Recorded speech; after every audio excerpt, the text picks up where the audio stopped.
morning, good morning, good morning.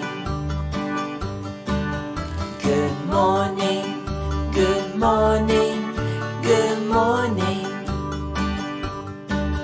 Good morning, good morning, good morning. Good morning, good morning, good morning. Clap your hands, clap, clap, clap. Stomp your feet, stomp, stomp, stomp. Spin around, spin, spin, spin. All right. Good morning, good morning, good morning. Good morning, good morning, good morning. Good morning, good morning, good morning. Good morning, good morning, good morning. Wash your hands, wash, wash, wash. Shake your hands, shake, shake, shake. Brush your teeth, brush, brush, brush. All right.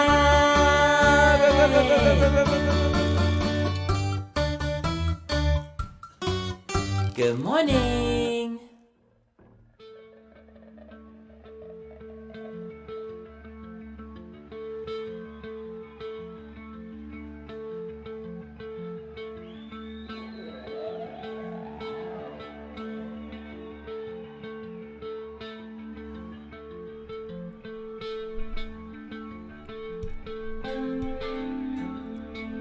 Ho, ho, ho, ho, ho, ho, ho. College Christmas.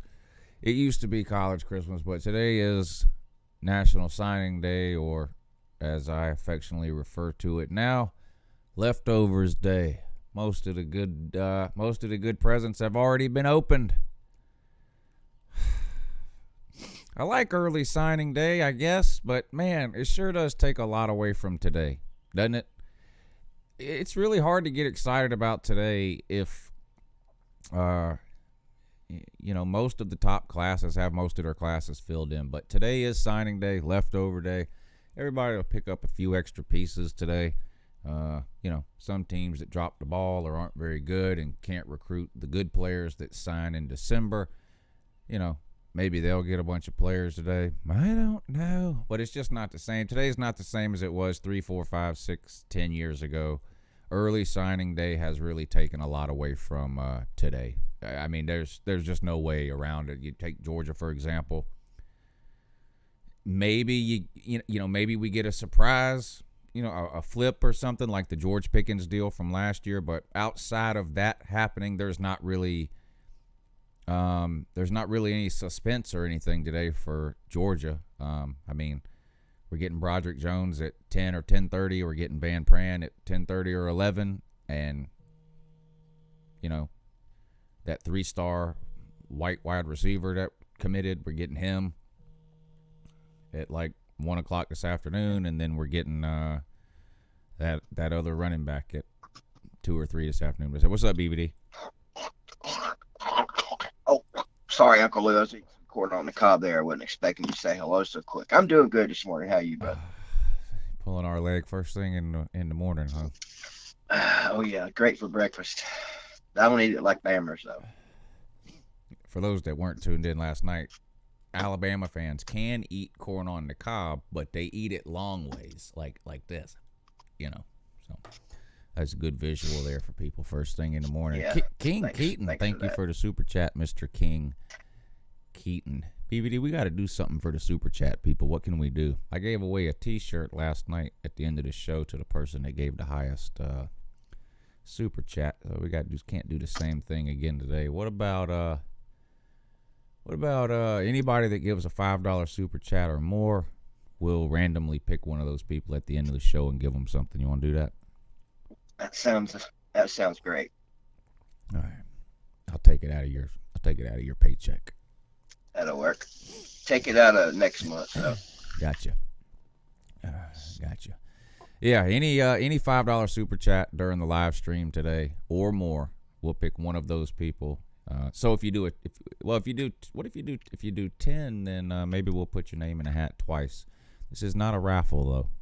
Just want to clarify that for legal reasons. This is not a raffle. This is just a promotional giveaway.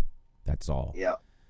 So any $5 super chat, the end of the show, I'll scroll back through them. I'll make a list of names of anybody that gave $5. If somebody gives 10, I'll write their name down twice, and then we'll pull up a random name picker, and somebody will win something at the end of the show. Whatever it is will be worth more than $5. Is that fair, BVD? Yeah, I was thinking, never mind. Another thing, too. If there's anybody that can design T-shirts, email me. And I don't mean somebody that can go to, Microsoft Paint and scribble the word LouTube. I mean somebody who knows what vector images are, somebody who knows what PNG images are, somebody who knows what DPI is. If you don't know any of those things I just said, don't email me that you can design me a T-shirt logo. If you know Lou. If you know what those things are and you can design a T-shirt logo, email me and I will compensate you for your time and trouble and expertise in this regard. Thank you. What's up, BVD? Have you seen the other YouTubers that have the little cartoon caricatures or logos? Yeah, Bad Dog has one, I think. Haven't seen actually very many of the sports people that have them, but anyway, I guess since you don't sound like you know what I'm talking about, then you probably don't know anybody that does those. I don't know anybody that does them, but I have what you're talking about. Yeah, I Sort think of. I've seen the one that you're talking about. If I can find it or not, that's Got the wanted totally glasses different. on. I have this. Hold on. I'll put it up on the screen real quick. I was about to put it where boy, that's the ultimate waterhead. Yeah, let's get that off of there. We gotta do something. We gotta. Somebody made this for me. I know it's a delay, so you won't see it for a few seconds, but this is the closest thing I have to what you're. Yeah, I do know what yeah. you're talking about. And somebody did make that for me. I can't remember their name. I wish I could give them credit now, but it's been about a year ago they made that for me. And they emailed it to me and yada yada yada. But What can we do to get Celine Driver's mind off the fact that he's a couple of minutes older than me? Other than trying to convince him that he's Benjamin Button, I don't know if there's anything we can do. Yeah, we got to do something. I have a question about Benjamin Button. How tall was he when he was born? You know what? That is a legit question. Someone a lot smarter than myself. We'll have to give you an answer for that one, Lou. I'm still trying to wake up this morning. I mean, was he 18 roughest inches Uncle Lou tall? morning. Was he 18 inches tall but had the face of an 80-year-old, or was he 6 feet tall? I mean, he aged in reverse, So, I don't know. Maybe I don't know if you know who Benjamin Button is, but he aged in reverse, though. Yeah, I somewhat know who he is. There was a movie made, The Curious Case of Ben. I think Brad Pitt played him and whatnot.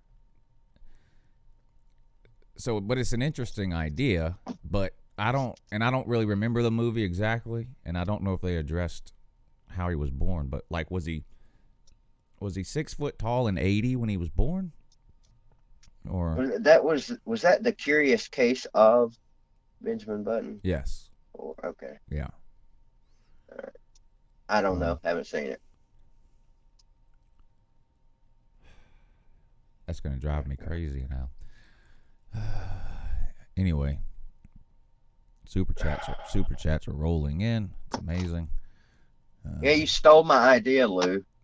Yeah. Thanks for that, but that's okay. Well, I gave you this idea like 3 weeks ago, and you've yet to do it. So, I don't know. I was waiting until I had some more people. That's what I meant by you stole my idea. Yeah, that's okay. Or something to give away, even. Yeah. Oh, you okay this morning? Yeah, I'm fine. I could say you stole my idea and created a college football YouTube channel, but I wouldn't do that because I'm not like some of these other YouTubers on here that are mean and hateful If you and said nasty. that though, if you did say that though, it would be accurate. And not totally, but anyway. I just wanted to make sure you were okay. I've seen a lot of upset people this morning on the internet.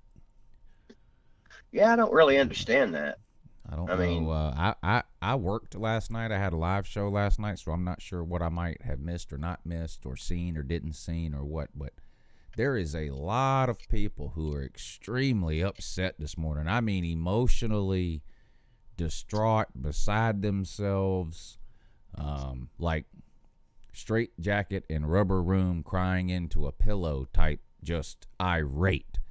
Something to do with somebody ripping a piece of paper in half. I mean, I don't get it, but to each their own, you know? Well, I'm totally lost now. I'm sure that surprises everybody. Yeah, me too. I mean, I don't know. Like I said, I must have missed something earth-shattering. But I definitely did. Anyway. Hey. Yeah.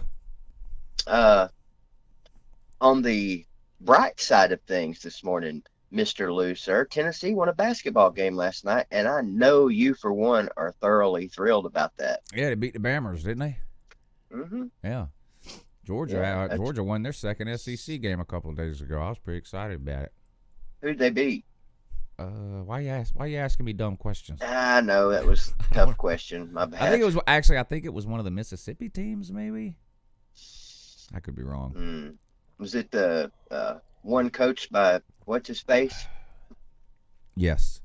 Definitely. My head went through a windshield in 2014, so I have CTE. That's why I don't remember who we beat.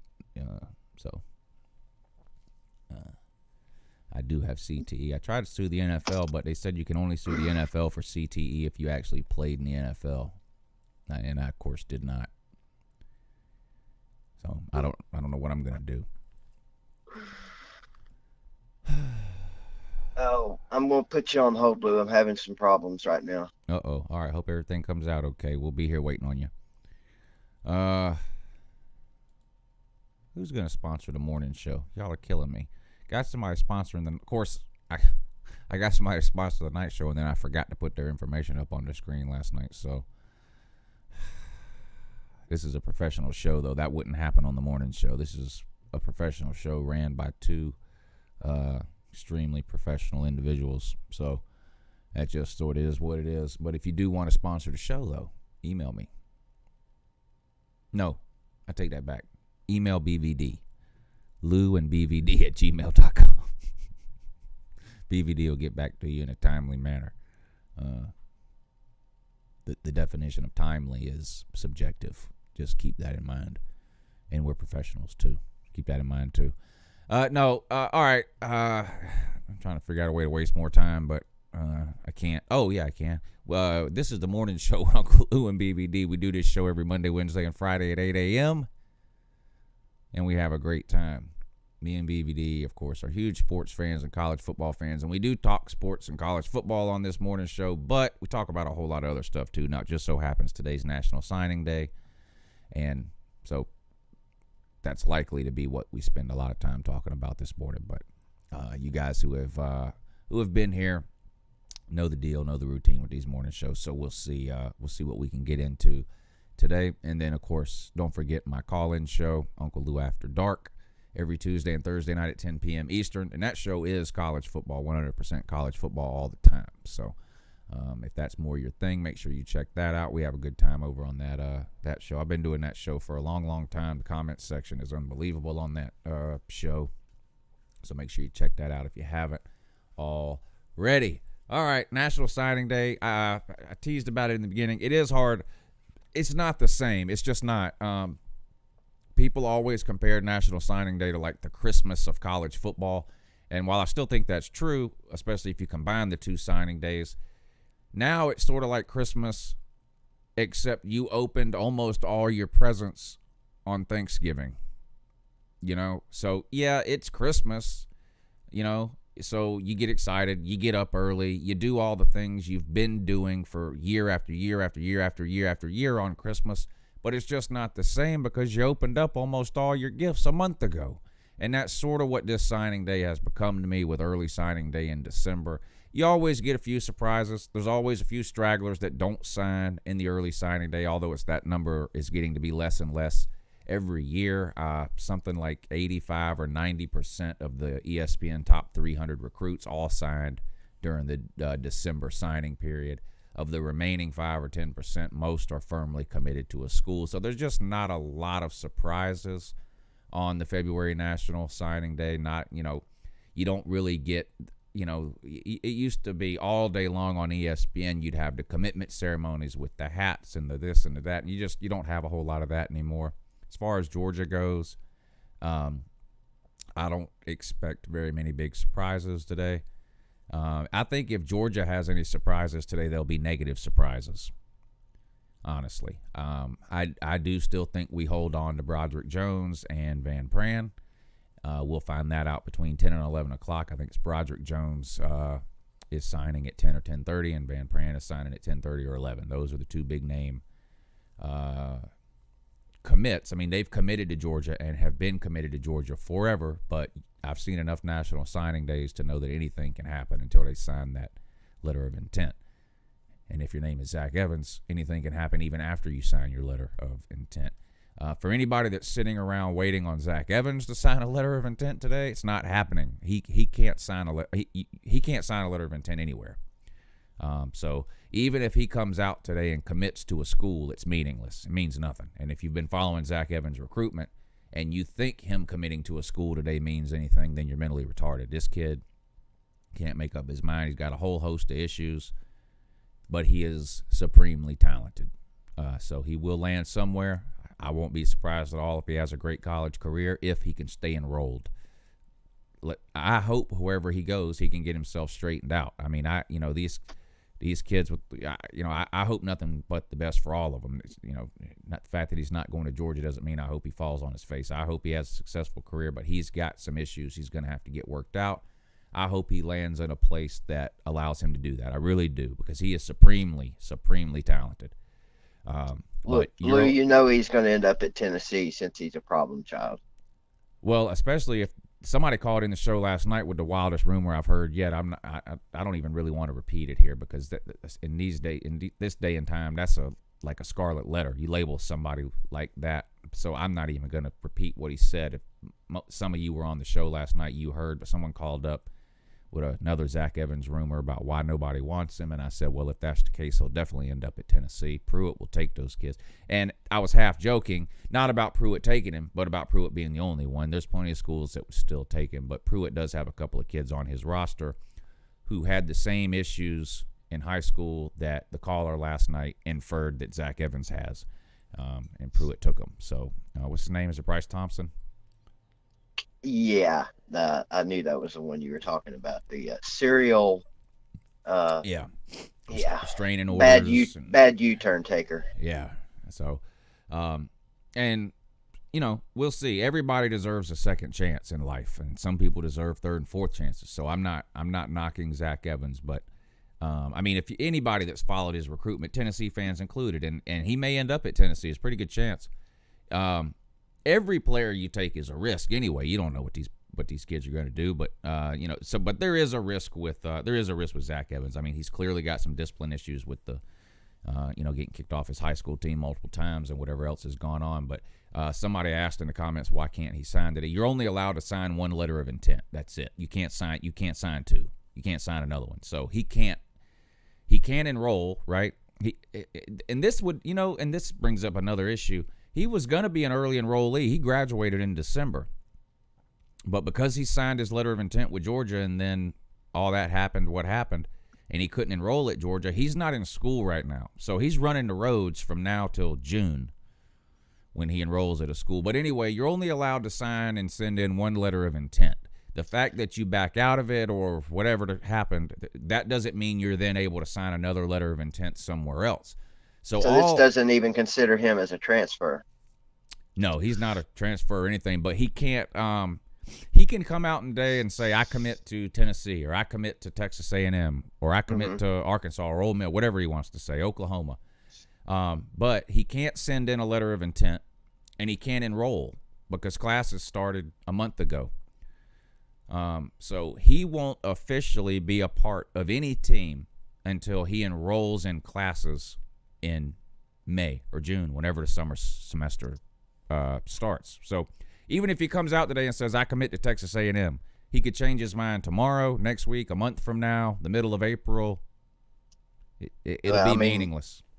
Let's be honest, they can do that anytime anyway now. I mean, it seems like I read an article yesterday where there was like over 1,000 transfer portal kids this past season. Over 1,000. Yeah. That's ridiculous. I wonder. I don't know. It would be. I feel like some people think that the transfer portal has somehow. The transfer portal is just a website. I feel like because, I would be curious to know how many players transferred 2018 to 2019 versus 2012 to 2013. I would be curious to know if it really is more, less, the same, a lot more, a little bit more, whatever the case may be. None of it has to do with the transfer portal, though. The transfer portal is nothing but a website. Some people get that confused. The transfer portal has ruined college football. I hear that a lot. The loosening of the rules regarding transferring is what people are referring to as ruining college football. The fact that there's a website that you can put your name on if you decide to transfer doesn't have anything to do with it. That's all the transfer portal is. It's a list of names. That's it. Richard Smith tells me to remind you to call him. Yeah, I'm going to get right on that after I read through these super chats. King Keaton, thank you for the super chat, sir. Slim Shady, thank you for the super chat. $5 to BVD. Let's put his name in the hat. I have to quite admit, a few of those. Yeah, I have to admit that Miami having a top 20 class is a minor miracle. I'm going to have to agree. I wonder if recruiting rankings matter this year to Miami. Last year they didn't matter, remember, because they got all their players from the transfer protocol. So they spent all offseason telling everybody that recruiting rankings didn't matter. And, it's all about the transfer protocol now. Recruiting doesn't matter. Now they have a top 20 class. Recruiting matters again. Transfer protocol. I love that. I thought it was the. I can't remember that Miami fan's proctology. name. I can't remember that Miami. There's a Miami YouTuber. Slim might know who I'm talking about. He made a video about this time last year, saying what I just said, that recruiting rankings don't matter. And then he's the one that actually said transfer protocol. I had it on one of these little 3-second clips or whatever that I can play on the live show, but I never loaded it back up when I got this new computer in December. You definitely need to do that, though. And he used to go. You need to reload that. The clip was like, "What you know about the transfer protocol?" What the hell is the transfer protocol? Sounds like part 4 of the Hunger Games 4, the transfer protocol. Slim, thank you for the super chat, sir. We're going to pull up the recruiting rankings here in a few minutes. Tyrants 5, good morning to you, sir. He says ultimate troll equals you big dummy. And of course I would tend to agree with that. Can't wait till he calls in and sings that good morning song. That ought to be something serious. Is that going to be today? No, he'll call into the night show. So hope maybe tomorrow. I'm assuming he'll pay up on his bet. He's a complete nitwit. Everyone knows this, but you got to give him credit. Listen, I've won a lot of bets with internet strangers and never heard from him again. Mm-hmm. He always shows up and pays off. So I don't have any reason to think he'll disappear or not pay up on his bet.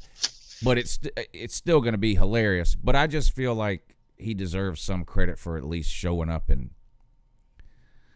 I've won bets with 30, 35, 40, 45, 50-year-old grown men that run, hide, disappear, and delete all their social media accounts when they lose a bet with me. And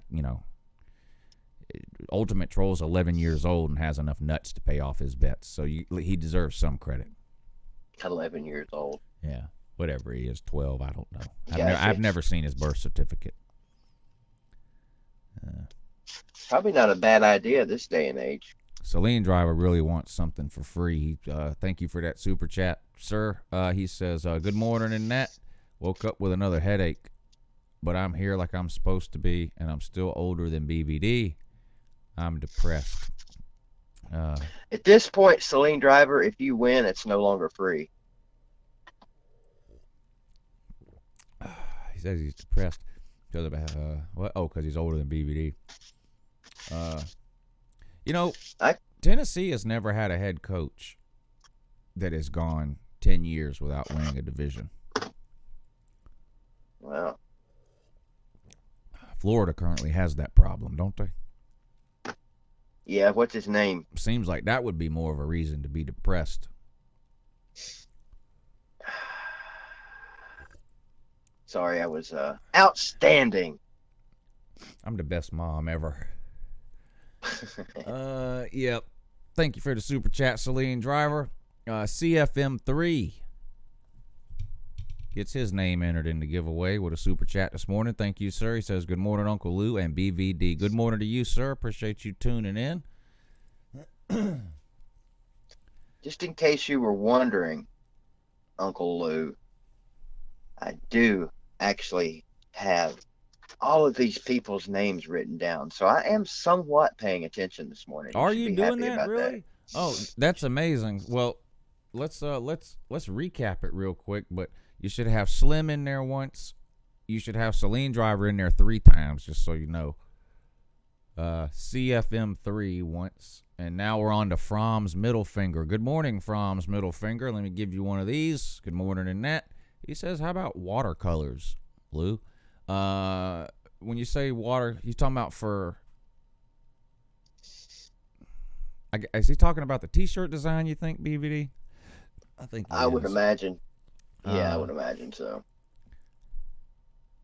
Are you talking about having something printed on a T-shirt that looks like it was drawn with watercolors, or are you talking about getting a T-shirt and drawing on it with watercolors? I honestly don't know. Maybe it's because your name is Fromm's Middle Finger, and I'm not sure how serious to take you or not. I know the pictures you're talking about that look like they were done with watercolors, and those are cool. An actual T-shirt that you get and draw on it with watercolors, that I'm not sure. Guarantee you, there's someone in this comment section right now that actually believes that's possible. Guarantee it. Of course, they're not going to own up to it, but I mean, and no, I'm not talking about myself either. I thought you wanted Harrison Bailey to start. Wait, what'd you say?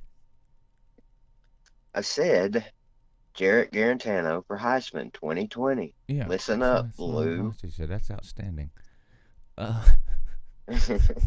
Yeah. Let's see. Put Christopher Duncan's name in the hat. Thank you for the super chat, Christopher Duncan. He says, good morning, gents. Yeah, I like that he referred to us in a respectful manner there.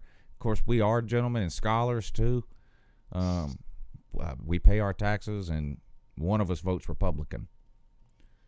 Thank you for the super chat, sir.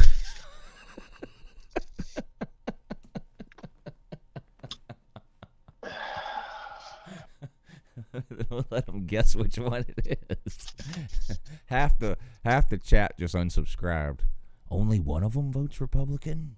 I'm not watching this crap.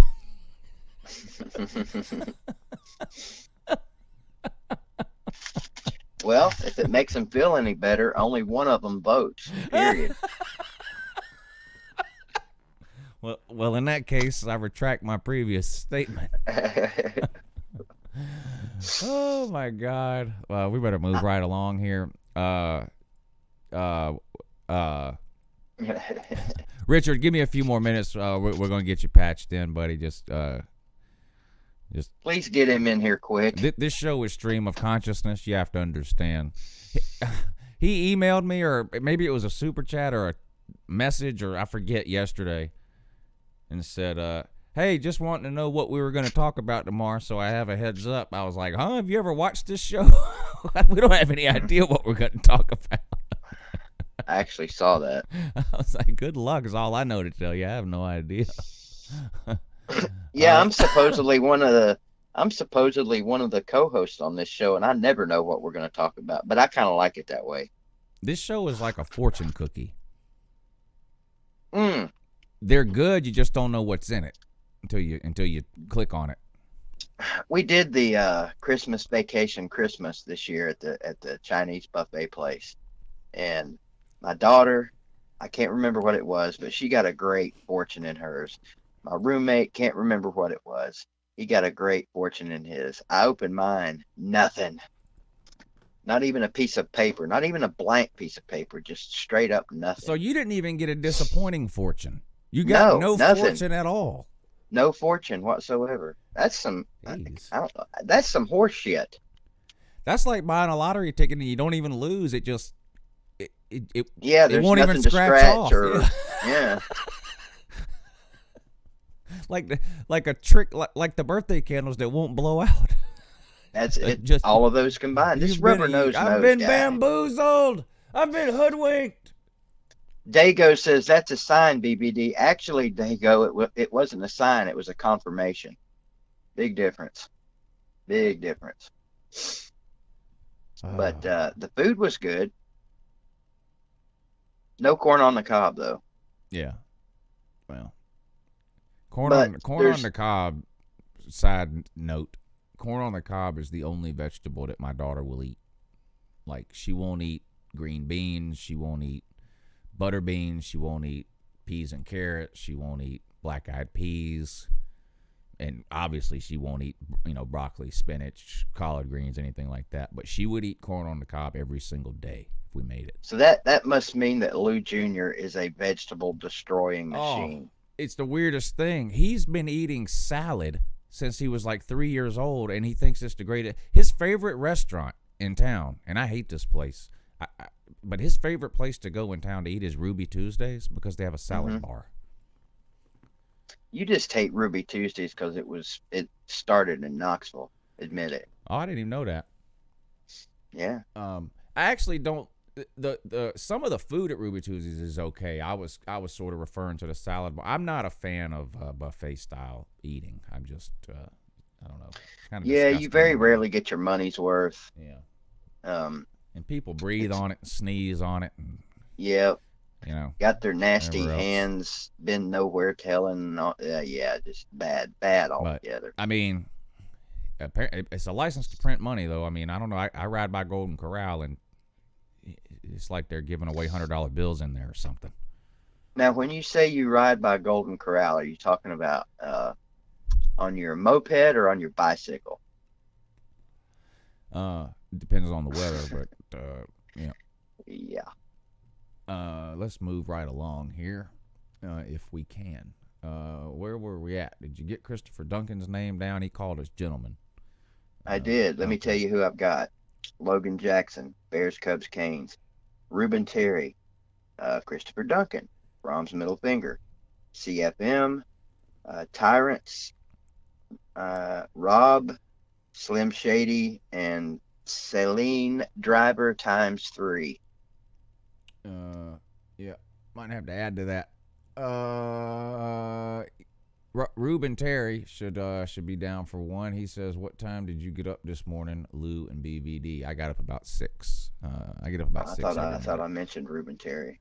You might have. I don't. I'm just going in. I'm just reading them in order that they were right. I got they you. were given. But now some people have given multiple times, so we're gonna have to keep up with the amounts here. But so when I say the name, let's do it like.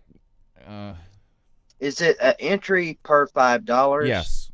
Okay. So I'm going to go through it real quick while you write. You can write the name and just tick marks, whatever you need to do. But Slim Shady, 1. Celine Driver, 3. CFM, 3. 1. Fromm's middle finger, 1. Christopher Duncan, 1. Ruben Terry, 1. Bears, Cubs, Canes, 1. Celine Driver, 2. So add to the previous 3, so that would make him 5 now. Logan Jackson, 1. Tyrants, 5. 4. 4. Slim Shady Canes, 1. Again, 1 more, And Rob D, 1. That's where we're at right now. Now, let me run through these super chats because we got to get this guest on the phone at some point, I would assume. Yeah. What time did you get up, BVD? Ruben Terry needs to know. I haven't been to bed yet. Okay. So what time did you get up yesterday? Haven't been to bed yet. I never sleep. All right.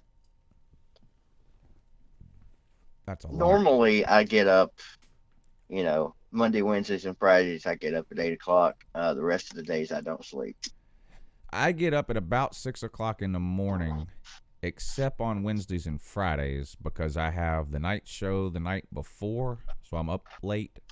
So I think I said I got up at 6 this morning. I just said that because that's when I normally get up. I actually got up today, it's probably about 6:45 when I got up, maybe 6:30. But the other days I usually get up at 6. Weekends too. I just can't sleep in. Anyway, thank you for the super chat, sir. Bears, Cubs, Canes. Thank you, sir. He says enjoyed the concert last night. Lou After Dark concert series is fire. Yeah, DJ Lou was spinning all the tunes, all the hits last night. It was amazing. I even did the robot for these people. Yeah, which was amazing. I did not know. And I'm not giving anything away here because it's in video. I didn't know Uncle Lou was allowed to smoke in the garage. I don't have any idea what you're talking about. Yeah. And neither does anyone else unless they tune into the last 30 minutes of Uncle Lou After Dark when DJ Lou gets to spinning the tunes. So, well, that's the best part of the whole daggone thing. I guess. Well, that and APC Carter 45's call. That was enthralling. Now, why do you think, clearly I have a camera out here, why would I have a still picture up on the screen? It just doesn't make any sense. Yeah, I don't know. It doesn't have anything to do with what you just maybe brought it up, may though. be to fool people into thinking that you and I both are doing the mannequin challenge to see who can do it the longest. Well, right now it's tied. Now, technically, that's not true. I'm ahead. Yeah, you did start first. Get it? I'm ahead. Yeah. Actually, you're more of ahead than I am. Celine Driver says, Gators going to beat them dogs tonight. Book that. Welcome to the O-Dome swamp. Well, the Gators are terrible, so Georgia has a chance to win. Georgia's record against Florida in basketball is abysmal, though. I will say that. Georgia's record against everybody not named Tennessee and whoever they beat from Mississippi this year is terrible. But there is no question who the worst shooting team in the league is, period. No arguing. Ooh. It's not even Tennessee. It's not even a contest. Yeah, no lies detected. None. No, I am being totally serious.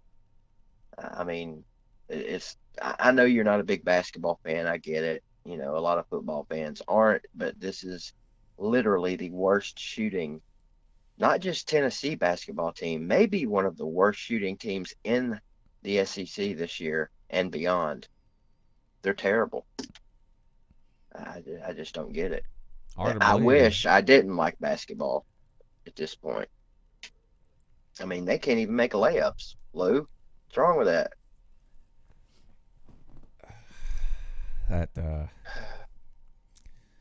Just say outstanding and move along. That's the best thing to do. Okay. That was an outstanding story. Y'all have to forgive Lou right now. He's currently trying to do more than one thing at a time. Yeah. And not even including in addition to and as well as along with in lieu of LOU in LOU of. Again, we'll remind you folks, this is a professional show hosted by two professionals, and one's an asshole, one's not. We'll let you decide. One's a fat-headed fucker, one's not. We'll let you decide. And one of these things is not like the other. Go ahead, Lou. I'm trying to make people think I'm still doing the mannequin thing. Oh, you're dipping forward a little bit. Damn it. Ease up there. You'll get it. Just keep working on it. All right. Let's see. Where were we? Celine Driver.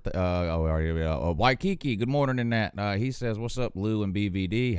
# not Sarah." Oh, I missed that one. Well, no, that's that one doesn't qualify, unfortunately. But, no, I mean I missed it totally. Oh, yeah, well, which is fine. Thank you for the super chat, Waikiki. I really appreciate that. Logan Jackson says, "Lou, can you stream till like 3 o'clock for signing day? I'll give you $5. I streamed all day on the signing day in December because it's worth doing. In my opinion, it's not worth doing today. I just don't think it is. There's just not enough going on to justify that. I mean, I wish there was, but I don't really think that there is, to be honest. I think it was 247 made a list of times of big announcements today, and there was only like 6 or 7 of them. Something like maybe not even that. It's it's just really not the same today. Now we get the big day in December, but my thing is, and I don't think they're going to do away with the early signing day. It's here to stay, but and it is exciting. You get to have the signing day in December, but the thing is, it used to be football ended. You had a month of no football, but then you had signing day, and it was a huge deal. Early signing day is still a big deal, but it's during the season. It's the week after conference championship game, so all the bowl games are still left to play, all the playoffs. So you're not to that point yet where you're like, man, football is over, and then a month later, signing day, and it's like gives you a reason like to get back into it for a while. And we just sort of miss out on some of that now because so many people sign in December, but I don't think it's going away. I think it's here to stay, so we might as well just learn to love it, I guess. Jason Sturkey, thank you for the super chat, sir. He says, "Good morning. Sorry I'm late. I have to work today." Appreciate you tuning in, sir. Listen. We know everybody's not going to watch this show from the time it comes on to the time it ends every Monday, Wednesday, and Friday. A lot of people dip in and out. It shows me the number of people that are currently watching, and it goes up and down constantly. So believe me, I understand. I do the same thing when I watch other people's live show, except BVDs. I watch his start to finish like I'm supposed to. But everyone else, I dip in and out. So I understand. I'm just glad you take some time to listen, sir, and I appreciate you supporting the channel. And it should be noted also that Uncle Lou never tells a fib. No, or a lie or a story. I'm like Scarface. I always tell the truth even when I lie. Tyrants 5, thank you for the super chat. He says it's going to be a great National Signing Day today, and I hope this morning show is a great one and a wacky one. Keep up the great work, Lou and BVD, as well. We do plan on keeping up the great work, do we not, BVD? Absolutely, and outstanding as well as. Yeah, seriously though. I mean, this is going to be until Uncle Lou fires me, which may not be that far from now. We're going to plan to do this and continue to do this all year long. Yeah. Speaking of continuing to do this constantly, not this Friday, but next Friday is Valentine's Day. The Monday after that, I'm unavailable. So I'll talk to you, BVD. If you want to do the morning show over on your channel, then I can probably make a quick video like around 7:30 Monday morning, reminding people that you're streaming at 8, or we can.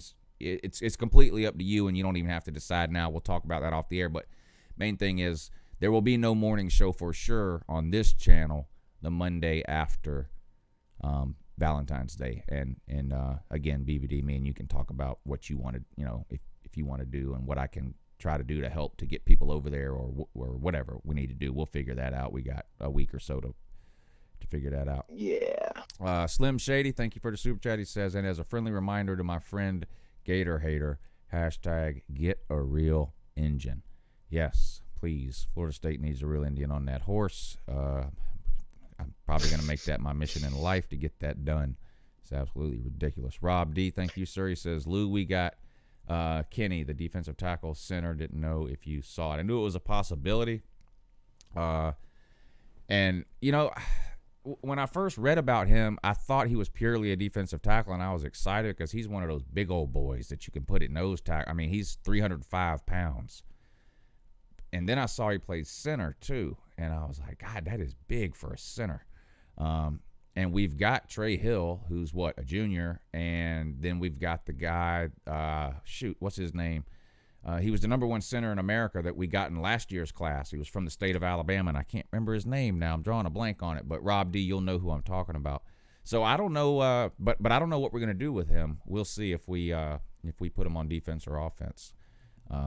As well as Georgia is recruited, and I talk about this all the time, as well as Georgia is recruited, we have slacked on the defensive line, the interior of the defensive line, nose guard and defensive tackle. We've gotten one or two big-name guys, interior defensive linemen, but we've missed on way more than we've hit on with that. We've done good outside, like, defensive end / outside linebacker, and a lot of other positions. But so we'll see what they end up doing with him. Thank you for the super chat. And Waikiki says, what is this contest?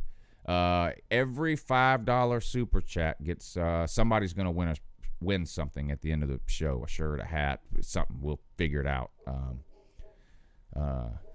So every $5 super chat gets you entered into that. Somebody will win. And like Tyrants gave $20, he's entered 4 times, whatever. So it's $5 increments. Okay, what about Wilkie? If he puts in one more super chat, that brings him up to $6. He should get an entry too, right?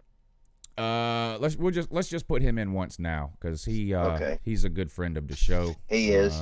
He's very supportive of the show, and he didn't know, so we're gonna put you in, Waikiki. What BVD calls you Wilkie, but he's not the best at pronouncing names. But Waikiki, we're gonna put you in. We're gonna put you in for the one. But yeah, that's what it is. And so for those of you maybe that weren't tuned in at the beginning, we're gonna give something away at the end of the show. Don't know what that something will be yet. But for every $5 super chat that is given, you get one opportunity to win. So you give $10, your name gets put in the hat twice, if that's how you want to think about it. But figure that out at the end of the show. All right, that gets us through the super chats. Believe it or not, we do have a third person coming on the show today. Maybe. I might have wasted too much time, and now he's telling me to go screw myself. I don't know. But there was just a lot. You've already sent him the check, though, right? So, I mean, he's already gotten paid for this gig. Yeah. No, he sent me the check. I think you have it backwards. Wow. How did I not write this guy's number down? That's alarming. I wrote everyone else's number down. Well, I talk mean, amongst you yourselves. need to hire somebody to check our email. I mean, I'm preoccupied. I got way too much going on. I have too important of a life. I'm a very busy man. I'm constantly signing autographs and shaking babies and, doing things of that nature every day. Okay, where's this guy's number? All right, here it is. Hang in there, sir. We'll get to you here in just a minute. Promise. If you do it fast enough, he might get to spend like 10, 15 minutes with us, which is probably 10 or 15 minutes longer than most people would want to spend. Pay no attention to the numbers that I'm mumbling. All right, I'm going to patch him in, BVD. Okay.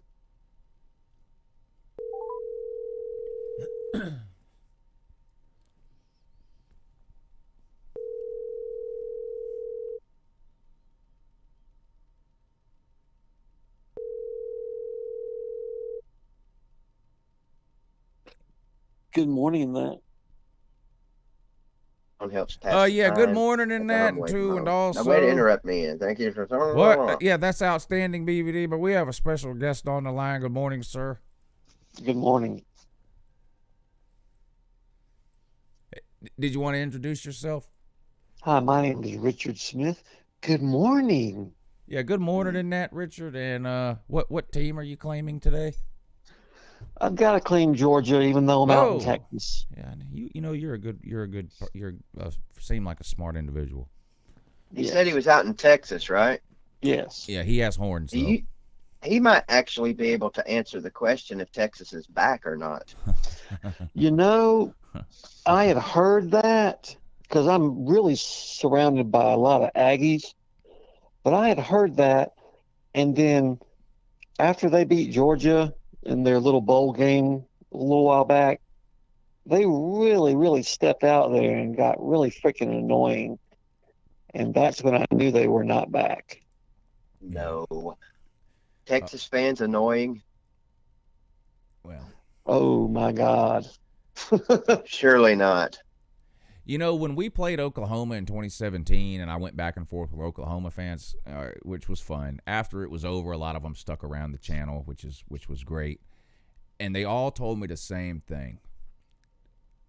Texas is annoying. That's what they said. And then when we got matched up with Texas in the Sugar Bowl that following season, all those Oklahoma fans came back and said, "You're about to see what we were talking about."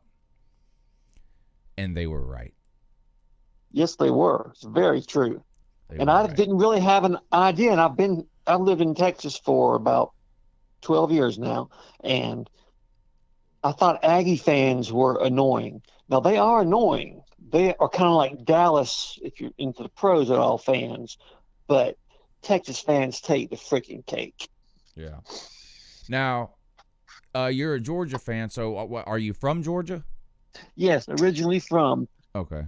And Georgia. Did you end up in Texas because of work or woman?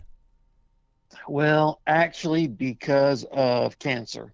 Oh. So that's okay. It's all good now. So they got a killer MD Anderson and the whole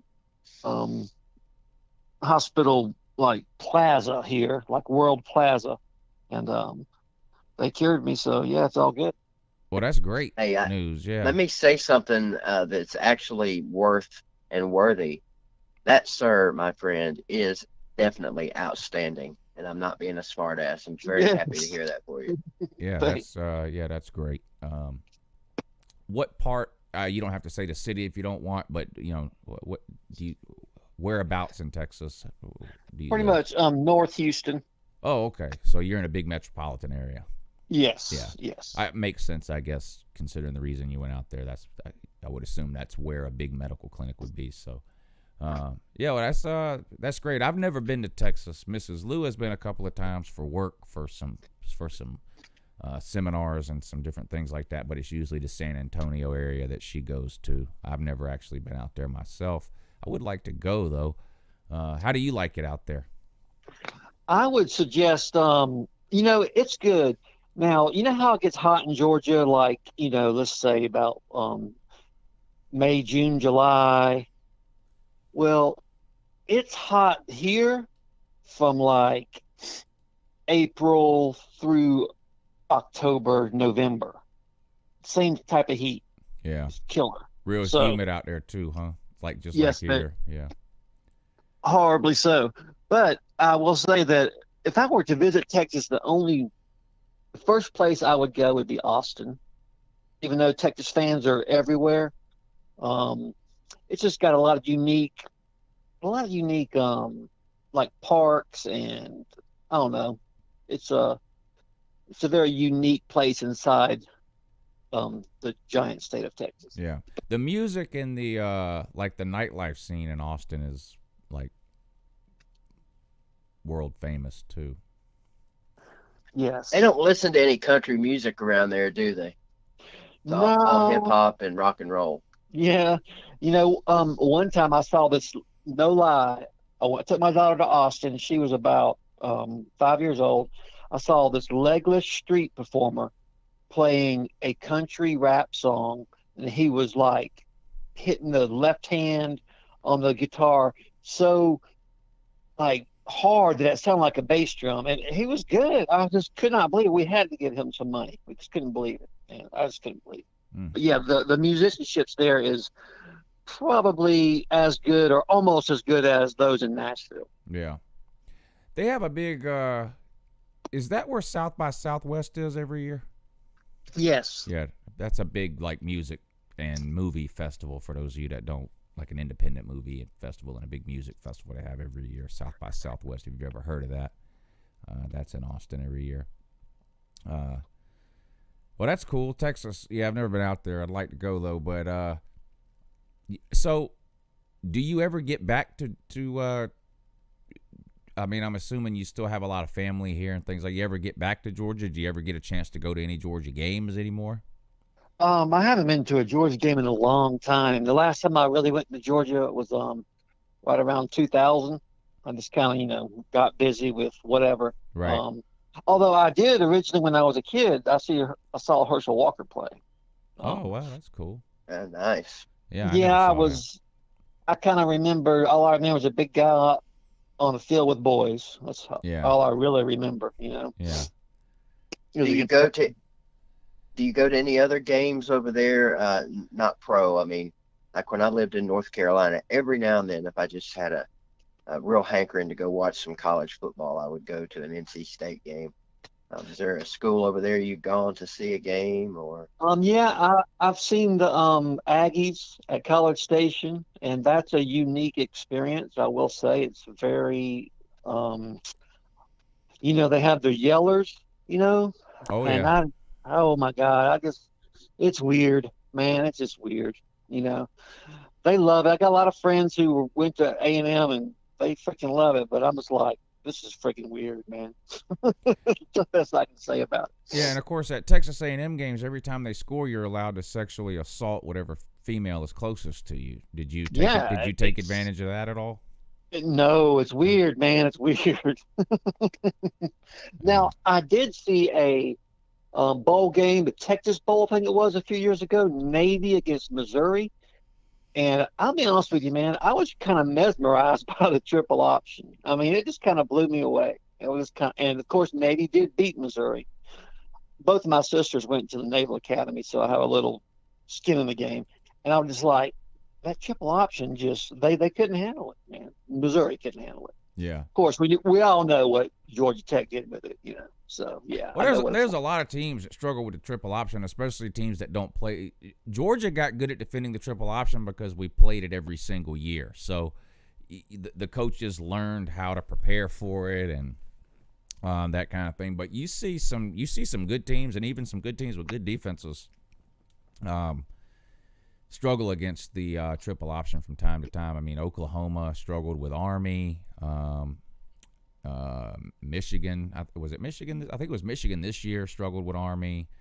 You do see that from time to time. It's a totally, I mean, if you don't face it all the time, it is hard to prepare for. We're kind of into soccer here. It's really, it's a very diverse city. Houston is, so soccer's pretty dang big. Now, I will say it's not big like it is in Atlanta. Oh my God, that's like I know you've been to one of those games, Lou. Yeah. And that's like the mecca of like American soccer now.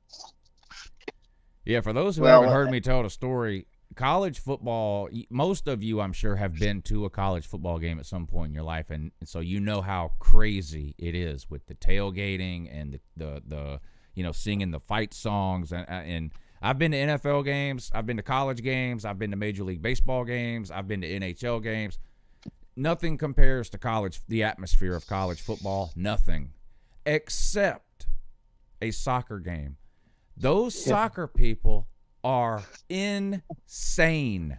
Right. I mean, you can't describe it. You have to go and see it and witness it for yourself. It's unbelievable. But I went to an Atlanta United game at Mercedes-Benz Stadium, and it's the closest I've ever seen to college football fan type great craziness. It's just unbelievable. Well, I mean, let's be honest, and this is just me speaking here. For me, soccer is such a boring thing to watch that if I went to a game, I'd probably be pissed off and wild and crazy too. I think that's probably why those fans get like they do. It's unreal. It is the atmosphere is unbelievable. And you're right. Atlanta has gone all in with the whole soccer craze thing. It's unbelievable. I saw a list the other day. We all know how huge soccer is in Europe, especially compared to here. But in terms of total attendance worldwide, every pro soccer team in the world, the Atlanta United is 8th in total attendance. That's impressive. Yeah, They're by far first in the United States. It's not even close. And there's a lot of other big soccer kind of soccer-centric areas of the United States. He mentioned Texas, but there's some out west, Portland area, a lot lot of West Coast Seattle, areas, Portland. really big. Seattle. Yeah. So there are some big-time soccer-type hotbeds in the United States, but none compare with Atlanta, at least in terms of the support that is shown to the team in terms of attendance and things. Like 8th in the world. I mean, you think about some of those clubs in Europe that even if you're not a soccer fan, you know these names, right? Manchester United, Bayern Munich, Real Madrid. I mean, chances are if you've never seen a soccer game in your life, you still know those teams. It's like living in Europe, not caring about baseball. You still know who the Yankees are. That's how these teams are, these Manchester United and that. But Atlanta, 8th in the world. So, yeah, Atlanta has really embraced it, and Lou Jr. has been playing soccer for 4 or 5 years now, so he's really into it, and that's why we went to that game. He really wanted to go to it's actually a funny story. There was the CONCACAF Cup or something like that was going on at the same time, and we saw a commercial for it on TV, and they were playing a game in Nashville, actually, and he was like, "Ooh, can we go?" And I was like, oh, my God, I really don't want to take a 2 or 3 day trip to Nashville to see a soccer game. I know the tickets, because it's Team USA versus Mexico or whoever it was, the tickets are going to be $200 or $300 a piece. I was like, my God. But it's hard to tell your kid no. So I was looking up tickets to see how much they were going to cost, and I came across, there's an Atlanta United game. Oh, it's next weekend in Atlanta. Oh, tickets are $60. Hey, don't you want to go to see Atlanta United instead? And he said, "Yeah." Wow, are fine. the tickets really that expensive? What, for soccer? Yeah. Well, you talking about $60 for Atlanta United expensive, or $300 for the other one expensive? Well, I guess I'm thinking of this in terms of my fandom. I guess if you're a huge, nutty soccer fan, $60 is not too much to spend for to watch and now they're a championship team too, so Atlanta finally has a championship, which may lend to the fact of why it's so popular there. But yeah, that's what I was thinking. I wouldn't pay $60 to go to every soccer game ever played, but that's just me. Well, what would you pay to go to a football game? It would depend on the game. Tennessee versus Alabama. I wouldn't pay a dime because I know the outcome going in. Okay, Tennessee versus Louisiana Tech. Are you asking how much is the most I have ever paid for a ticket? What is it? You're worth asking to you? that? Yeah. What is it worth to you? Oh well, it's worth whatever you can afford, obviously. The most I've ever paid is $250 for a regular season ticket. Yeah, I paid $300 per ticket for the Auburn game in 2018. Wow. You guys spend the money. Yeah, and when I started going to college football games, I think if I'm remembering right, the ticket stub price was like, I think it was $8 Right. for face value ticket to a SEC college football game. That won't get you a bottle of water now, will it? No, it's crazy. Now, BDD, Uncle Lou, I just talked to my friend he now lives in Aiken, but we're both from Augusta, Georgia.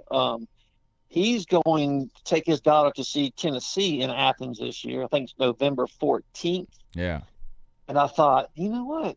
I need to go to a game. It's been so long. I mean, the last time I have to tell you that the last time I went to games between the hedges was when Eric Zier was quarterback.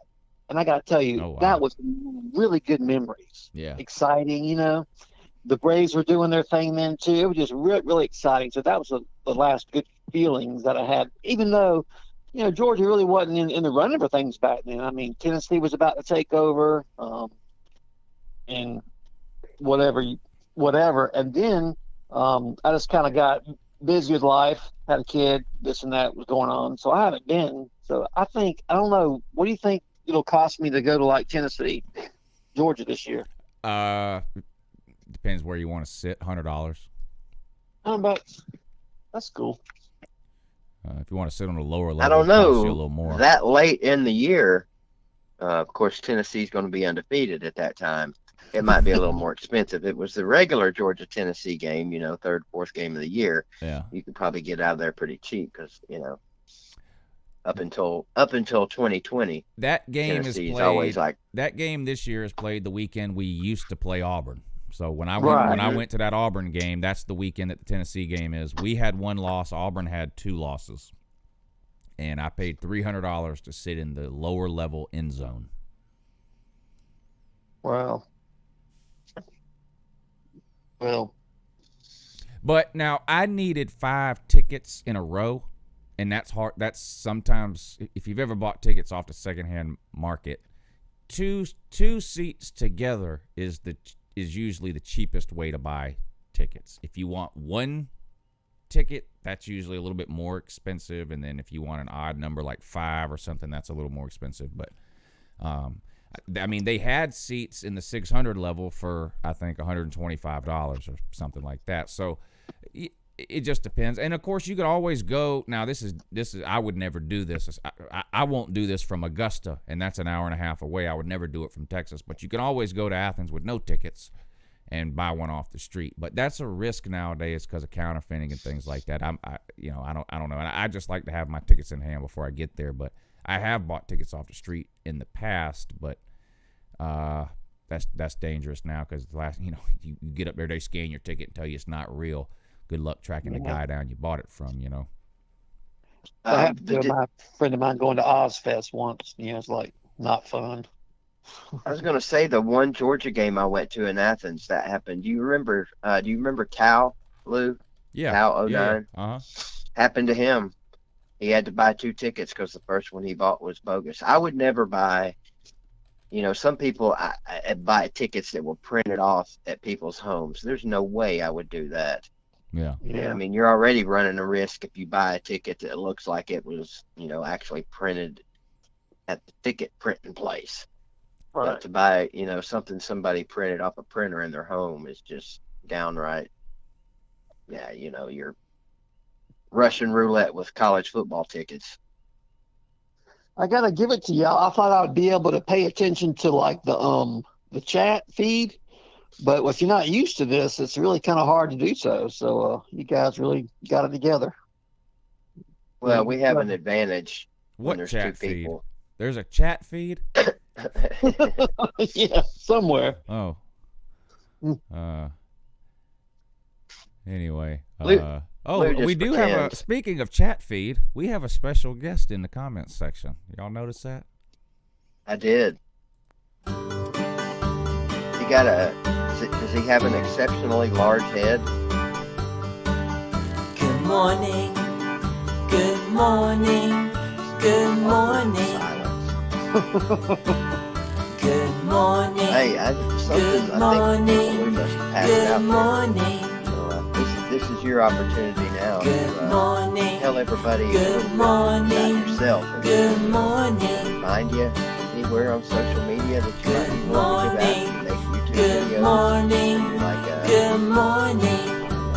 are you an internet superstar that we've never heard Clap of? your What's going on with hands, you? clap, clap, clap. Not much. All I have is a bunch of videos on my feed is my soccer life. Basically, my daughter plays soccer. Plays soccer for high school now, and she still got a lot of short clips of her scoring goals and this and that. Good morning, She's interested in maybe playing at Georgia good morning, in a good couple of years. morning, She graduates good 2022. morning, So Having a teenage daughter is a lot of fun. good morning, yeah, she just started driving. So yeah, it's good You can morning, plan on a lot of good sleepless nights. morning, good what morning. I'm already starting to experience. You're right. Yeah. Is Wash she your only your child? hands. Well, I have Wash, another wash, daughter wash. actually in Augusta, and they're pretty close, and that's why we visit Augusta a lot of the time. So yeah. Well, that makes it. I guess that makes it a little bit better because now you got 2 of them to worry about. Mine's about to turn 20, and it's still a lot like worrying about an infant. Does she still live with you? she spends part of the time with me, part of the time with her mom, and part of the time lying about where she is.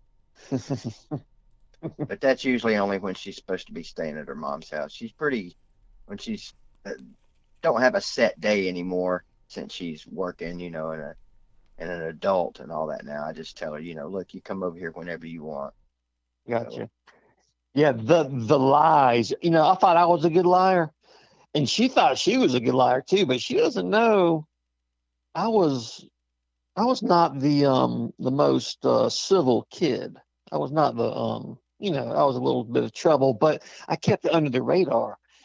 Man, these kids nowadays, they think they're so smart, and she thinks she can really lie, but I can pretty much catch her. I can probably look at her face and tell she's lying.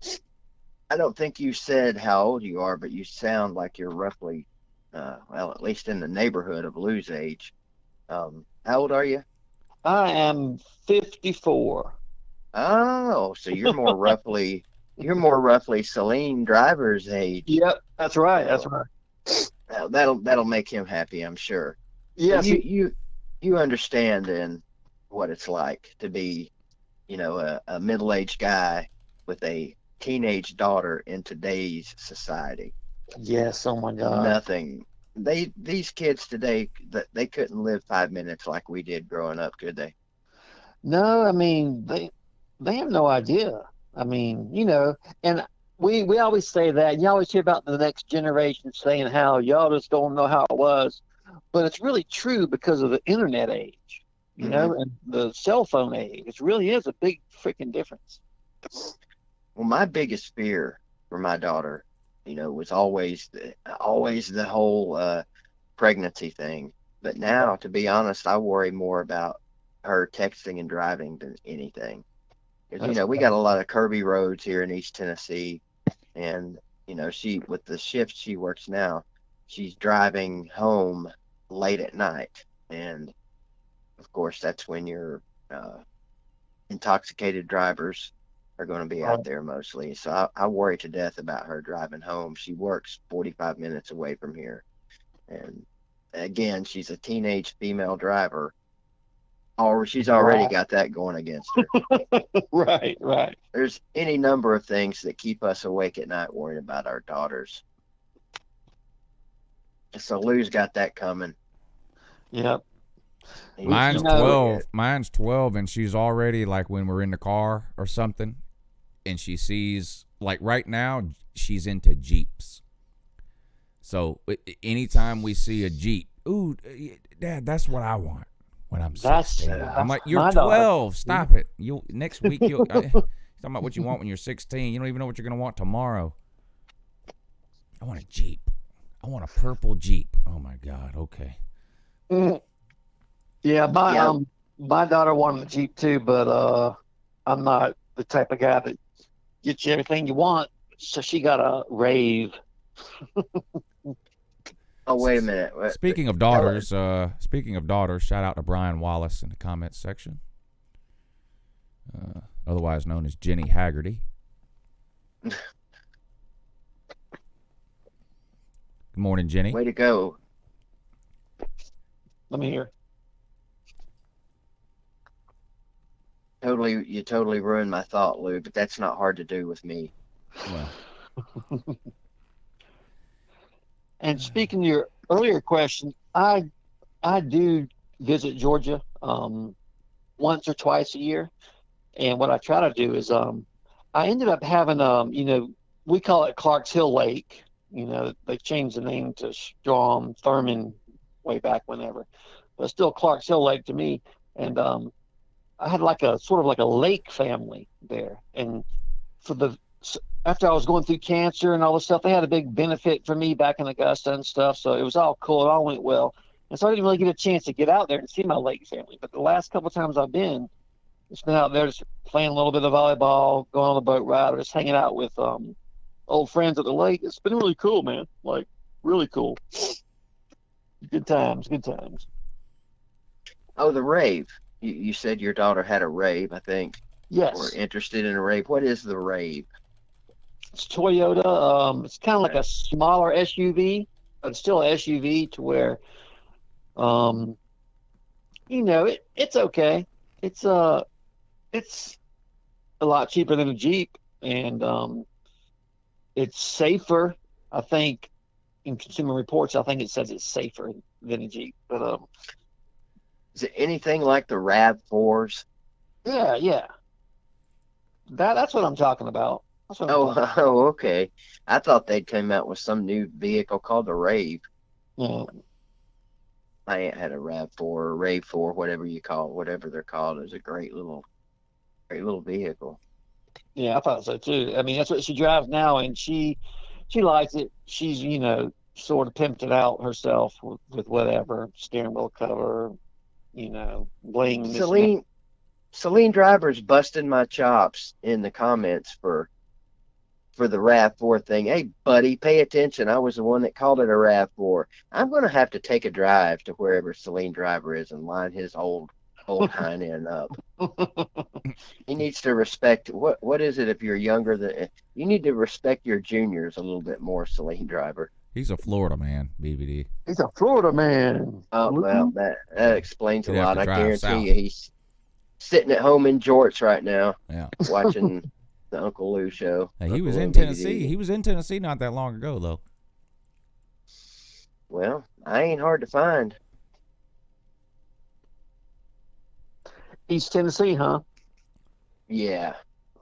If you want to know exactly where in Tennessee, just go to any of his videos and look in the description where he posts Exactly his address. right. Thank you. He actually that's posts cool. his home address.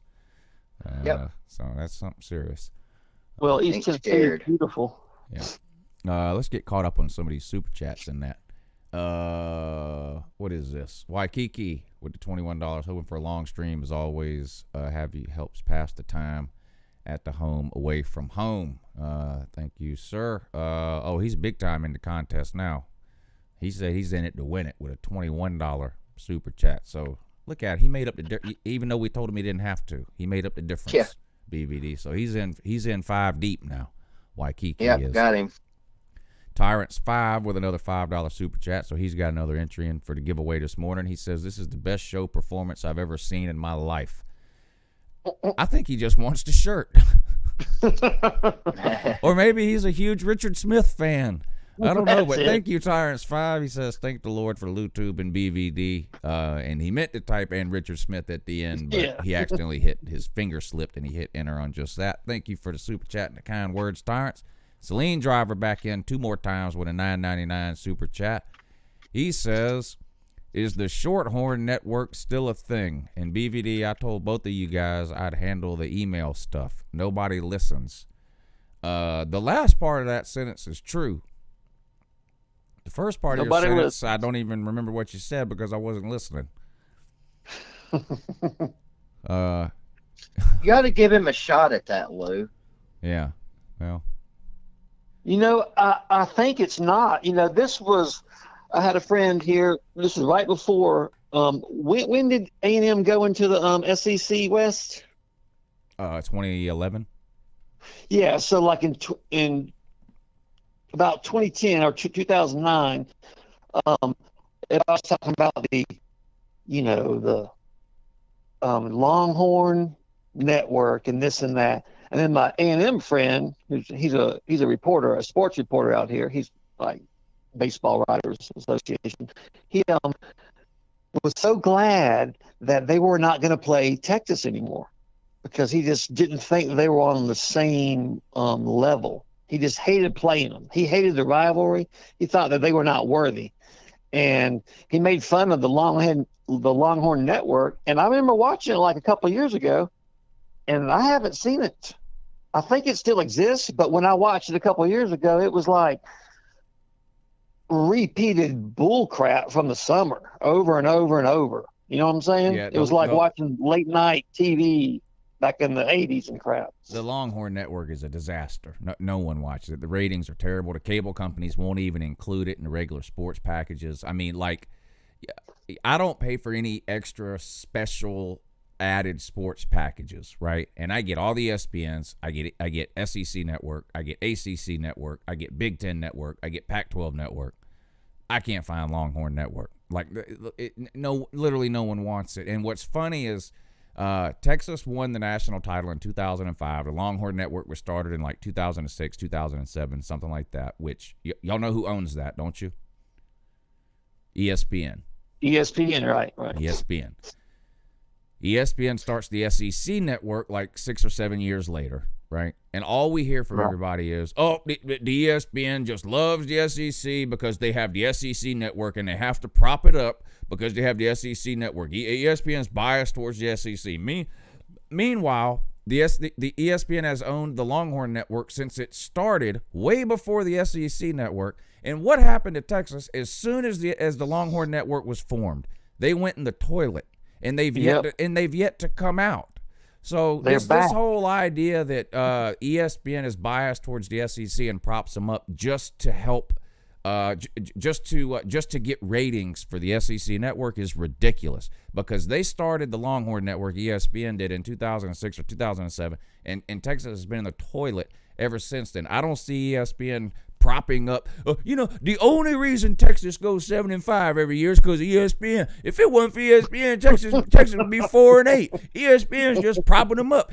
Texas didn't even really go 7-5. ESPN is just lying because they own the Longhorn Network. Did you watch all the Texas games? They lost 9 games. ESPN lied to you. They went 7-5. You probably think they beat Utah in the bowl game too, don't you? Nope, that was photoshopped. I mean, these people are just retarded. The SEC is not any good. ESPN just biased. Yeah. The NFL's biased too. It was like 80% of the first round draft picks are SEC players. Stupid ass NFL, man. Listening to what ESPN tells them.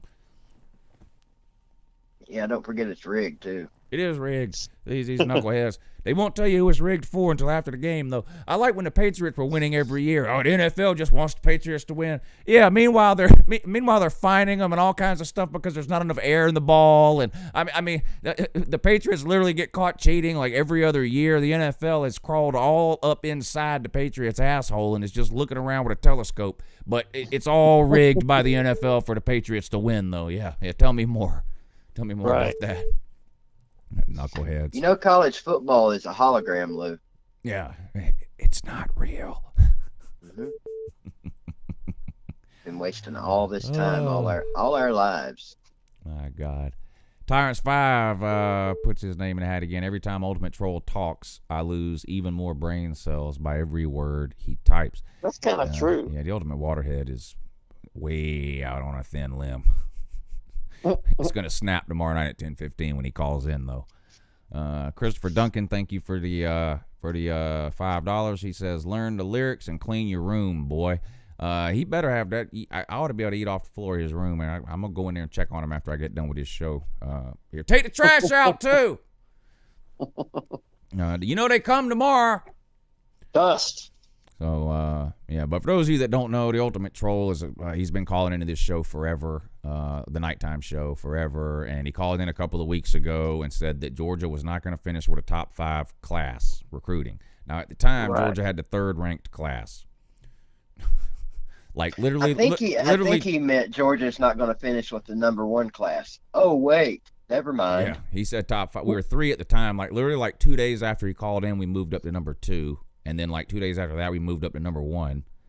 And he was still in. Now he's still in here this morning saying we're not going to have a top 5 class. I don't. The guy's just off his rocker, but he loves losing bets to me. He's made a. Hey, I got a question for you guys. Yeah. What?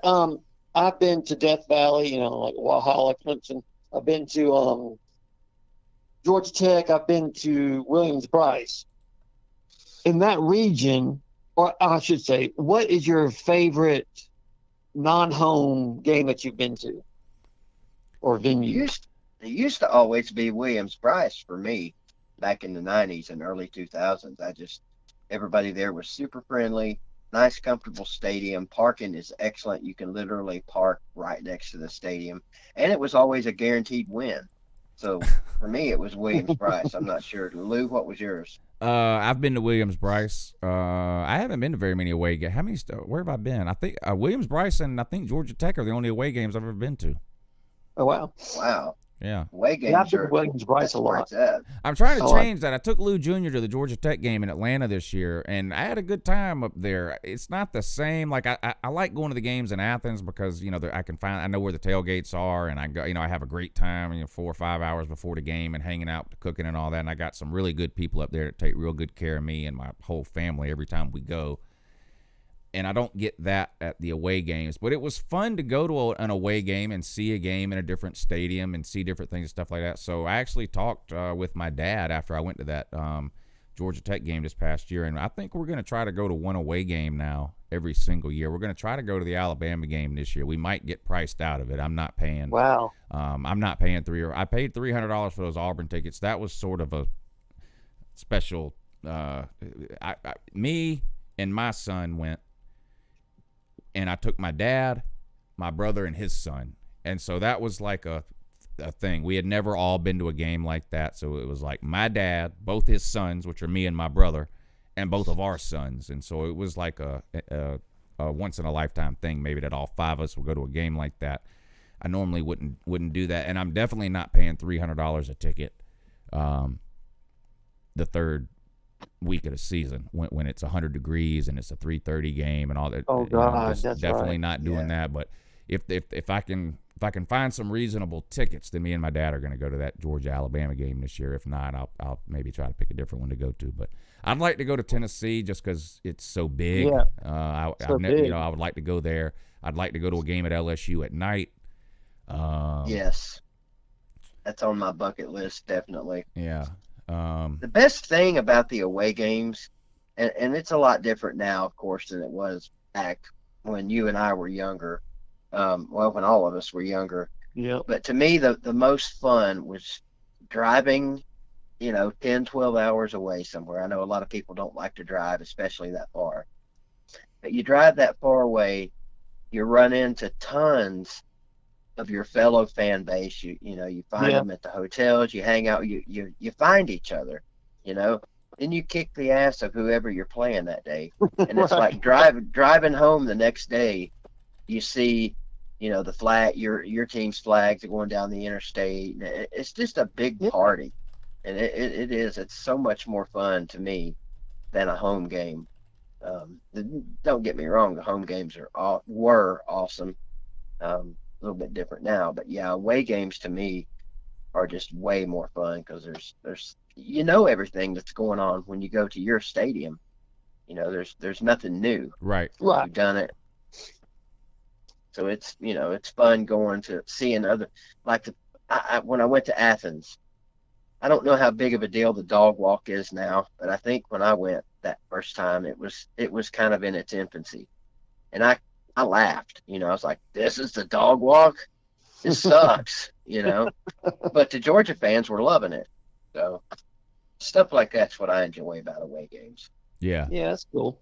I mean, I got to see the same thing at Georgia Tech. They do. I don't even know what they call it, but they do the dog walk, whatever they call it. And I didn't know that, and so I watched that. The band comes through, and then the cheerleaders, and then the team, and that old Model T Ford that Georgia Tech drives out on the Oh field yeah, before the Ramblin' game. Rick. Yeah, they have that thing sitting right outside the stadium, and I mean, you can go up to it, take pictures with it, that kind of. I mean, I make fun of it because that's what we do here, but.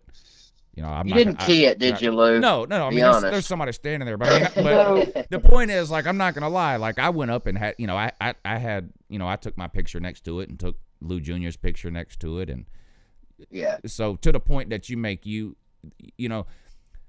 like I always say, well, I'd love to go to a game at Tennessee because over 100,000 people. I'd love to go to a game at LSU at night because they say that's just like the most amazing atmosphere. But you could go to a game at any stadium.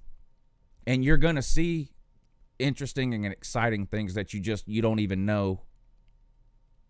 So I would, I'd love to go to a game at every SEC stadium. But if I had to make a list, like Tennessee and LSU at night would be top of the list. Outside of that, I would probably wait until, like, Georgia played there or, it was a big game for some particular reason. Like, I'm not dying to go see a game at Vanderbilt. But that was, you took the words right out of my mouth. And that's dude. nothing against Vandy or their stadium or whatever. And I would love to do like the SEC tour thing, you know. And I know people that have done that. Like I know people that have gone to every Georgia game in a season, home and away, and that, you know, that would be pretty cool. I know people who have seen a game in every SEC stadium. You know, that would be pretty cool. But as far as checking them off the list or whatever, you know, Tennessee is very high on the list. LSU at night would be very high on the list.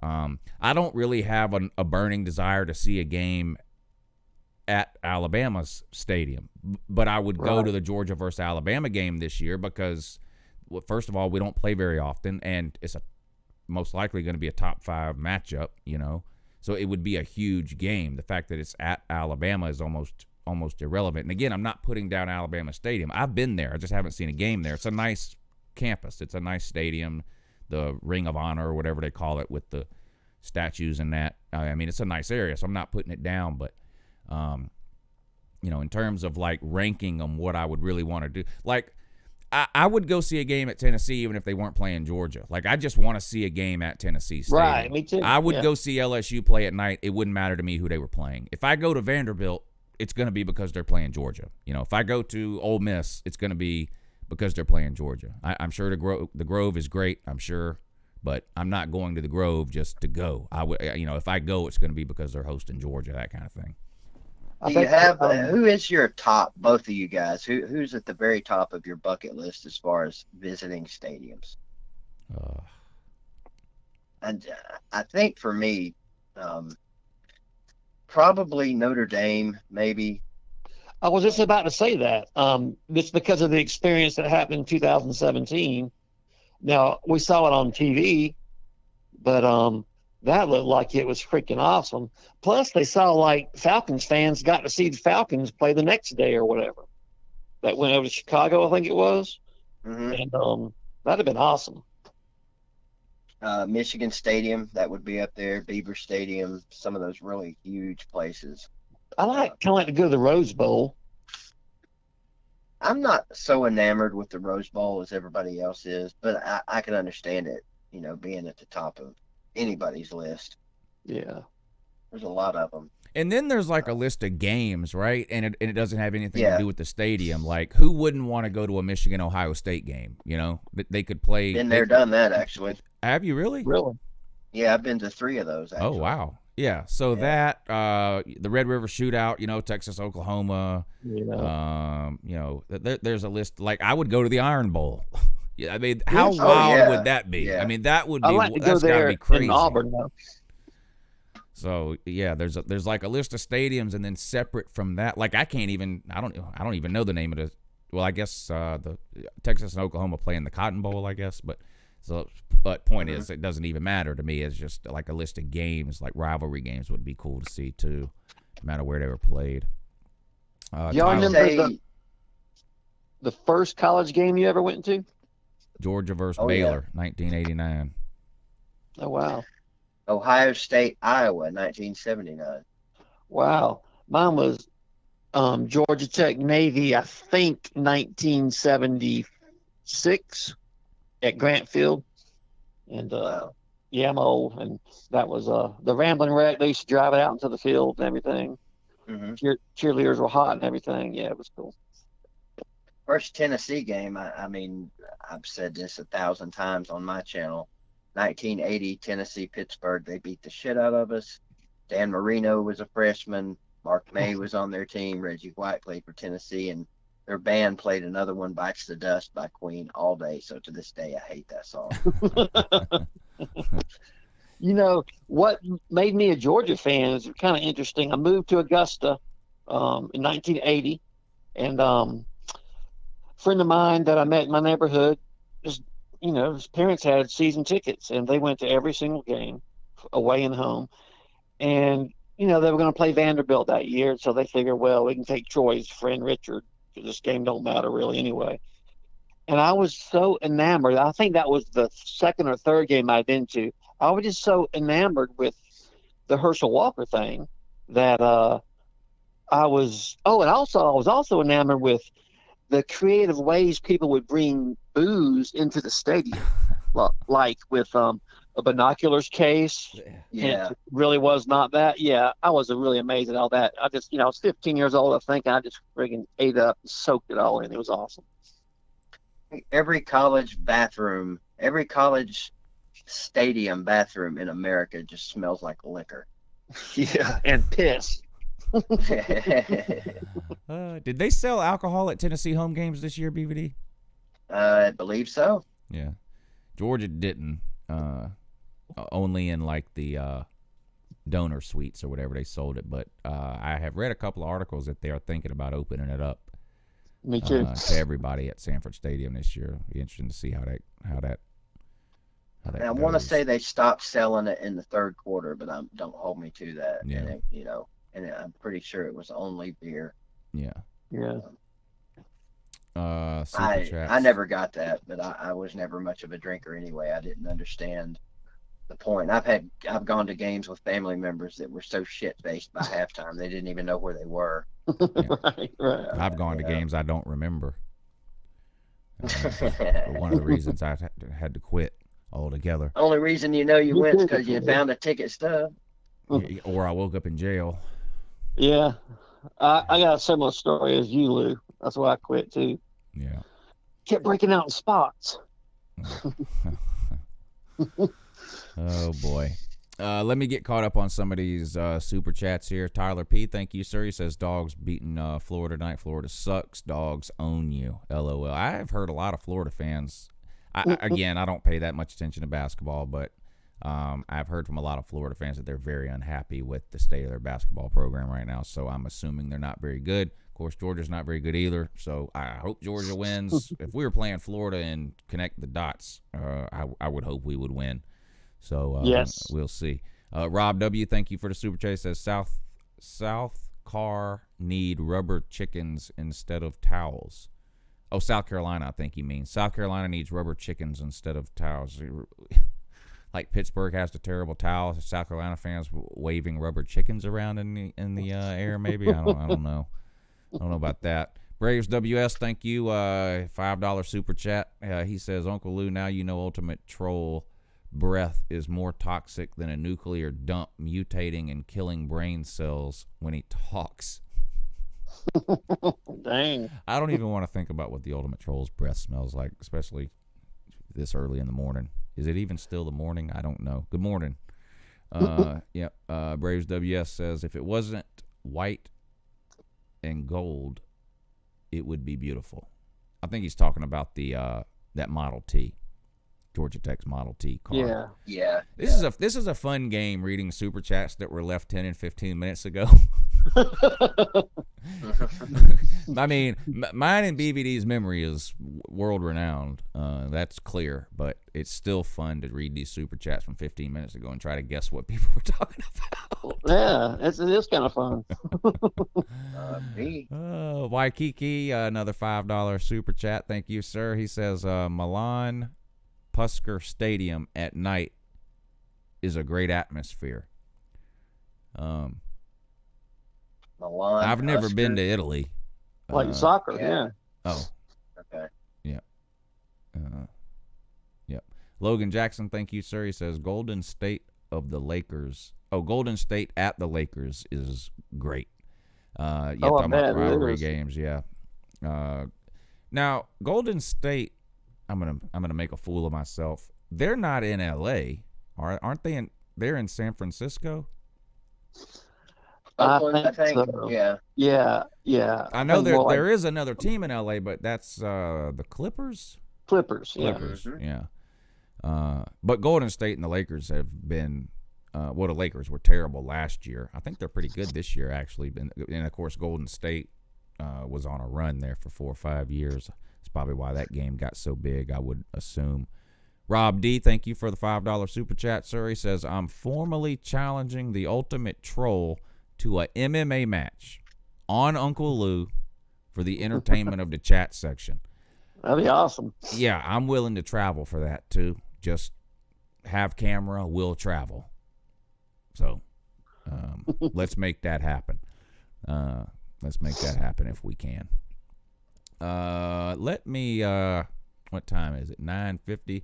BVD, do you have any idea? Are there any times that are important to Tennessee today in terms of recruiting? Like, do you know of anything going on Tennessee related? I didn't look Tennessee up. I just looked up Georgia. the Malachi Wideman thing, I think Tennessee's in on him, so I think he's supposed to announce at 1:00. And I know Zach Evans can't send in a letter of intent, but is he making any kind of announcement today? I honestly don't know. I was looking for him on that list. I did not know about the letter of intent thing that you mentioned earlier. So I was just assuming that he was going to sign today, but he wasn't even on that list. So apparently unless I just missed it, he's not doing any official. Who knows? He may be picking out a brand new car with a Power T on it, or a Arkansas Hog, or wherever. Who knows what they're going to do anymore? I'm bringing up an article here from NBC Sports, posted last night, and it says, one-time Georgia signee Zach Evans, the nation's top 2020 running back, is not expected to pick a school on National Signing Day. So this drama with this guy just continues and continues. He's had like 4 different announcement dates, and he's canceled every single one of them. Now he's not going to pick a school on National Signing Day, it says. Let me see if it says anything else of note here. Is Georgia, do they have like a University of Georgia coaches show or something going on today? I mean, they probably don't, since they've ruined signing day. I mean, I know you could tune into a website or a TV station around here in recent years where that's all they did all day was talk about the recruits. And you're actually a guest right now, BBD, on the Georgia signing day show. There you go. Well, I haven't decided yet. I haven't decided yet who I'm going to sign with. So I'll announce that at 8:00-ish tonight over on the Tennessee signing show. I think it was last year or the year before, like a day or two before signing day. I'm in all these Georgia Facebook groups on Facebook, and half of them hate me. Well, I'm banned from half of them, but the half that I'm not banned in, it was either last year or the year before, but I went around in all those groups and I made a post that basically said, I appreciate being invited to all these Georgia groups, but I'm in way too many. It's taking up too much of my time. I'm going to have to narrow it down to just one group. I'll be announcing my decision tomorrow at 1:00 or whatever. And, I had the thing where I had like a hat and taped pieces of paper to the front of the hat that had each group's name on it or whatever. I was like, I'll make a video tomorrow at 1:00 and announce my decision on which Georgia group I'm going to be participating in for the 2019 season, or whatever the thing was. And whatever few people were left that didn't hate me already probably went ahead and blocked me at that point. I think I did a similar video like that back in 2009.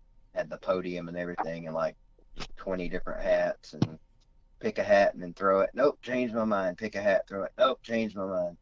It's it's so out of hand now, the way they're doing these things. They got their kids up there, they reveal with their kids. First of all, what are you doing with a 5-year-old kid when you're getting ready to start college? So, that's probably another topic for another morning show. The Broderick Jones thing is coming up here at 10. And it's 9:54 now. I don't know if I can find anything live to play, or if he's even doing anything. Wasn't that the Ultimate Troll's big thing about him that he was flipping? Yeah, the bet was just that Georgia wouldn't finish in the top 5. One of the reasons he listed for thinking that is because he said Broderick Jones was going to flip to Auburn. Because Broderick Jones had a visit scheduled with Auburn, which was last weekend, which he canceled. He canceled it. Right. But Georgia could have lost. He could have been right about Broderick Jones. He still would have lost the bet. I mean, Georgia doesn't have Georgia's got the number 1 class. Losing one player would not drop them out of the top 5. I mean, the guy is just mentally retarded. I mean, he's just, you know, the only proof he's alive is that he can fog a mirror. Outside of that, there's no sign of intelligent life anywhere with this clown. Yeah. It's just not.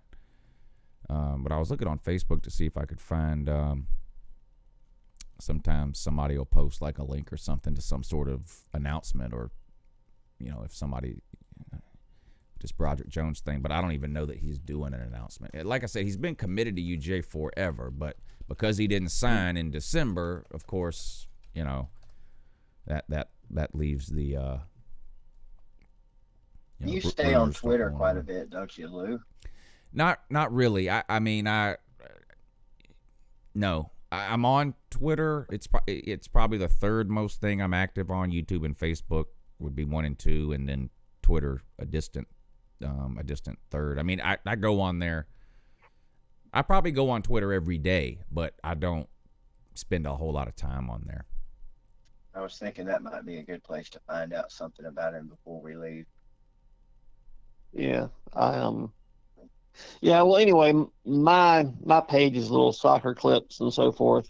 I was thinking about, you know, Lou brought up a couple of weeks ago about how to do a YouTube channel successfully or whatever, you know, and the main thing was just do it and be consistent. But I'm thinking about doing some drumming videos, but that's not very interesting really to most people. And but the thing is about YouTube, and I found this out the hard way, you need to, the more specific of a topic you can do on YouTube, the better off you are. BVD can attest to what I'm to this, but when BVD first discovered me on YouTube, I was making videos, 100 different kinds of videos, right, BVD? Oh yeah. And no one was watching any of them. I was doing news videos. I was doing skits. I would talk about football every once in a while. I would put on a tinfoil hat and rant about the flu vaccine. Yeah. And nobody was watching any of it. The more specific your niche or whatever is, the easier it actually is to gain traction on YouTube. If you go to YouTube right now and type in drumming tutorial or how to drum like whatever, and you know the name of some drummer, Tool, yeah. They will get, there's a lot of, it's actually easier, I think, to gain traction. Not that you're going to wake up in a week and have 1 million subs. That's not what I'm saying. But I actually think you're better off. Like me now, you know, I'm 99.9999999% college football. And I think I'm better, you know, anybody in general is better off like having a specific area that they do. The only exception is these vloggers who go viral. They can fart in a cup and get 1 million views, but most people need to pick a topic and stick to it. And the other two things, you're right. I give the same advice all the time. Stop waiting, you know, because people say, I want to start a football channel in August. Why? Yeah, why aren't you starting it now? These are the same people who are losing weight starting January 1st. No, you're not. You're going to be just as fat February 1st as you are now. Because you're waiting. You're not going to do shit in January. Start now. And consistency is the key, too. And consistency doesn't mean upload a video every single day like I do. It can be once a week, but make it once a week, every Wednesday. Don't make people guess. That is the key right there, Lou. That is the number one key in my opinion. It's especially true on live videos because the whole point of a live video is to have people in the comment section and interacting. And forget Netflix and all that. That's totally different. But try to think about before that. Like if Friends was your favorite show or whatever on TV, or Seinfeld. If you had no idea what day of the week Seinfeld was coming on, if you had no idea, like if this week it came on Tuesday at 8, next week it came on Thursday at 10:30. The week after that it came on Monday at 9.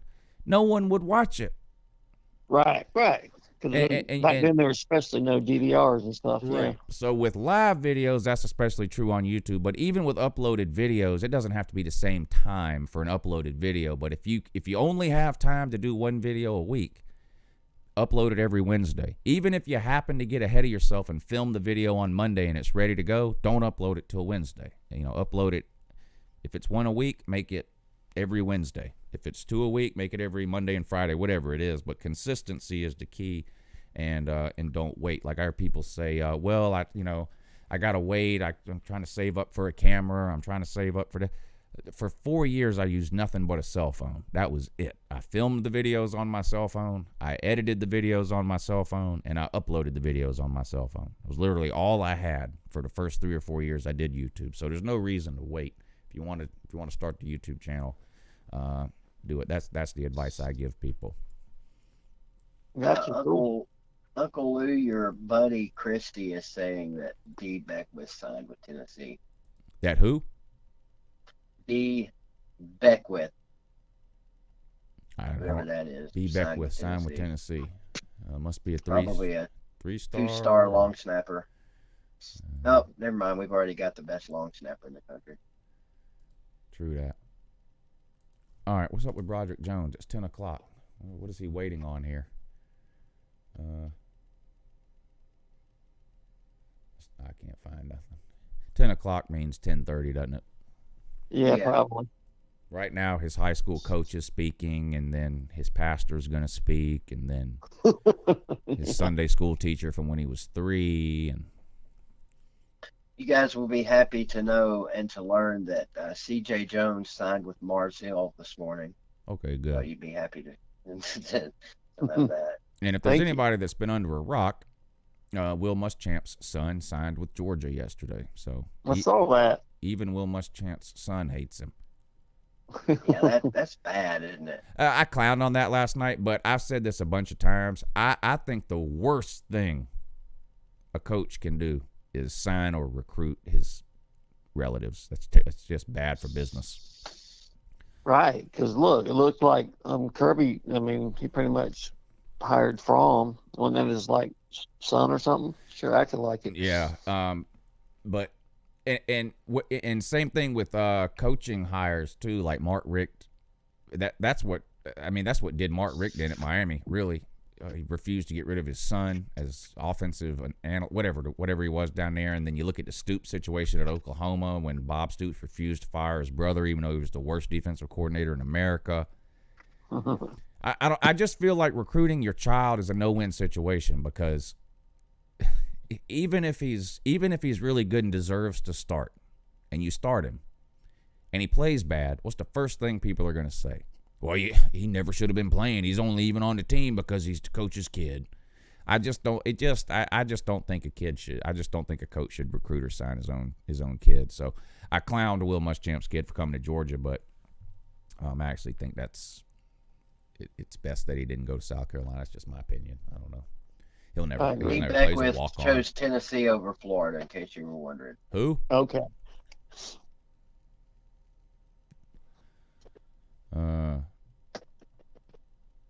Sure wish Broderick Jones would tell me something. Yep. What are we doing? No one knows. Braves WS, thank you. He says Evans is a media dumpster fire, regardless of play. Yeah. There is a lot of risk with Evans. I mean, there's no way around it. But I would take him. I mean, yeah. I'm just saying, everybody can't be wrong. I mean, he's the best high school running back in America. So, listen, Antonio Brown will have a job in the NFL next year. Right. Somewhere how many times has Josh Gordon been fired and re-signed? You play football, somebody's going to take a chance on you. Tyler P says creating a channel Friday. Thanks, Lou, for the help. Yeah. If there's anything I can do for you, sir, let me know. Come on the show one morning and pimp your channel. Oh, that's the other advice I give people too. You better be willing to promote yourself if you start a YouTube channel. Forget what people say. What this guy? Look at this guy, what conceited or whatever. If you're not willing to promote your own self, I don't see how you can expect anybody else to do it. So, like when I first started my YouTube, every single time I made a video, I posted it everywhere. 50 Facebook groups, Twitter, Instagram. I mean, you name it. I was posting it everywhere. Now, Here's I the don't thing that necessarily killed do me, that Lou. anymore, but maybe once or twice a week I'll post my videos in different places just to sort of remind people, hey, by the way, I'm still making YouTube videos. But if you're not willing to promote yourself, you can't expect other people to do it. And you need other people to promote you if you're going to be successful on YouTube. Mm-hmm. You need people to share your videos. You need people to go on Facebook and Twitter and say, oh, my God, I just saw this Uncle Lou video. The guy's an idiot. That's good when people say that. Right. This Don't guy be Lou's the offended. biggest idiot. I can't believe him. What a moron. He's talking about Jake Fromm, this and that. All that stuff is great. Thank you for all of you that do that all the time. It's amazing. That's just as good as going on Facebook and Twitter and saying Uncle Lou's my favorite YouTuber. There is no bad. If you're anywhere talking about Uncle Lou, thank you. And you're gonna hear people say, well, he's just doing it for the views. He's just doing it for the subs. Yeah, no shit. Yeah. Duh. Yeah. I mean, okay. How's that a knock again? Tell me how's that a bad thing? Yeah. Or the guy, or not even this doesn't even relate to just YouTube videos, but like I'll go on Facebook in one of these Georgia groups or a football group and make a post or something, and somebody will show up in the comment section with the this guy's only posting this for attention. Hello, there is no other reason to post anything on social media, period. Anything anyone has ever posted on any social media platform is for attention, and that's it, period. If not, they would just walk across the street and tell their neighbor or something. If you eat a sandwich and you post it on Facebook, it's because you want attention. You want people to know you ate a sandwich for whatever reason. So, yes, it's all for attention. There is no other reason. Have you ever heard of anybody, Lou, saying, man, I can't wait to go check my YouTube? I sure hope nobody watched that video I put up. Yeah. Yeah. I sure hope nobody friend requested me today on Facebook.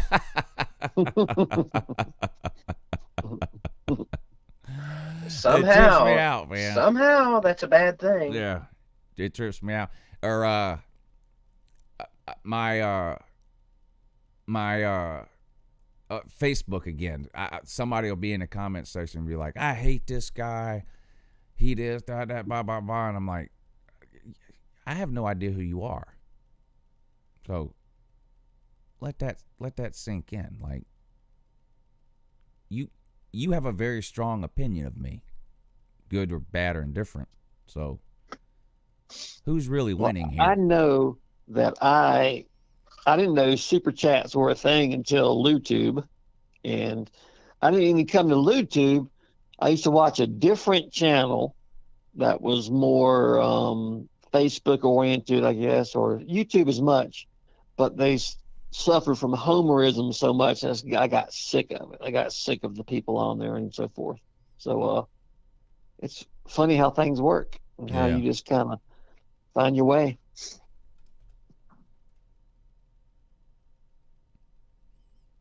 How are we going to do this giveaway, Lou? Let me read through the names again to make sure we have them all down. Do you have that paper you had earlier or whatever? I do. All right. I think I'm accurate, but all right, we'll just double check and then we'll do the and then we'll let me make sure I'm all caught up here. Yeah, I'm all caught up. So all right, so the contest is over now. So just so everyone knows and doesn't claim we did anything unfair, I'm going to read through the names again real quick so BVD can make sure he has the list right, and then we'll go from there. I've got Slim Shady with 1, Celine Driver 3, CFM 3, 1, Fromm's Middle Finger 1, Christopher Duncan 1, Ruben Terry 1, Bears Cubs Canes 1, Celine Driver 2, Logan Jackson 1, Tyrants 5, 4, Slim Shady 1, Rob D 1, Waikiki 4, Tyrants 5, 1. Celine Driver 2. Tyrants 5, 1. Christopher Duncan 1. Braves WS 1. Waikiki 1. Rob D 1. That's what I have. Okay, I've got them. I've got the same names as you. I've just got the totals down instead of like the individual. I've got Celine Driver with 7, Tyrants with 6. These are totals, of course. Rob D with 2, Waikiki with 6, Braves with 2, Slim Shady with 2. Did I say Rob D with 2? Was all the rest of them?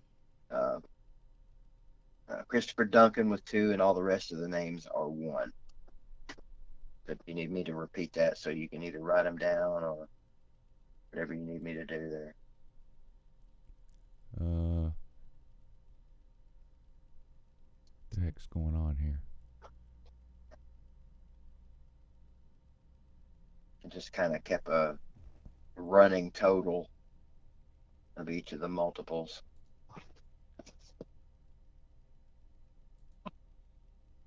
You see the website to go check out more information on that, or if you're listening to the podcast, just search Harrah's Cherokee Casino Resort, the Nice. sports book, and you can find out everything you need. I to know agree. about Yeah, that. absolutely. More announcements being made there Oh man, in Lithonia right now. It seems like you couldn't have said it any better. I think we're having audio troubles with Lou and the guest, so comments before we get there. I'm just kind We of appreciate all of you being a part of Harrah's agreeing. Cherokee I can Casino hear you. Resort. Yeah, I can hear you too. I found a live stream of the Broderick Jones thing, but I'm not going to listen to it. I'll just wait and see what he says. So let me do this. I'll pull up one of these random name pickers, BVD. Right. And random name picker. Quickly pick a random. You find the name. random name picker, and I'll tell you what to put in there. All right. What I need you to do is tell me just the first name or whatever, and how many times. Go. Okay. Logan 1. All right. Bears 1. Okay. Reuben 1. Okay. Froms 1. Okay. Duncan 2. Okay. CFM 1. Okay. Slim Shady 2.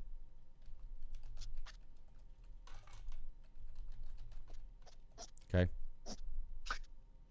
Tyrants 6.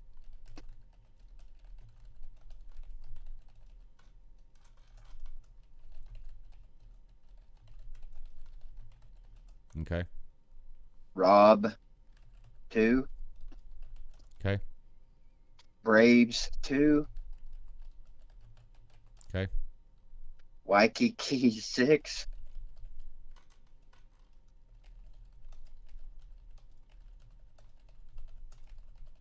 Okay. And Chevy Driver 7. Chevy driver. I'm just gonna. We have a late entry. Does it count? Yeah. Vodka 1. Celine was 7, right? Yes, sir. 1, 2, 3, 4, 5, 6, 7, 8. One too many. And I probably just sealed my fate with that comment. What was the last one? Vodka Oh, that's right. 1. I'll go 1. All right. Let me pull this up on the screen so people can see what I'm doing in this, and also.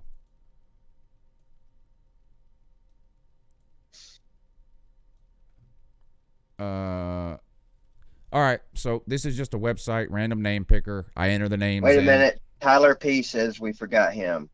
All right.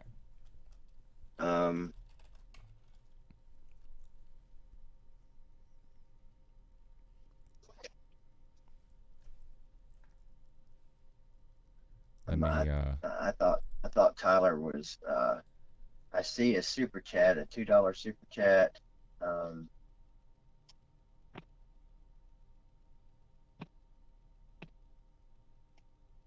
I'm looking back through there too. I see the $2 one. Yeah.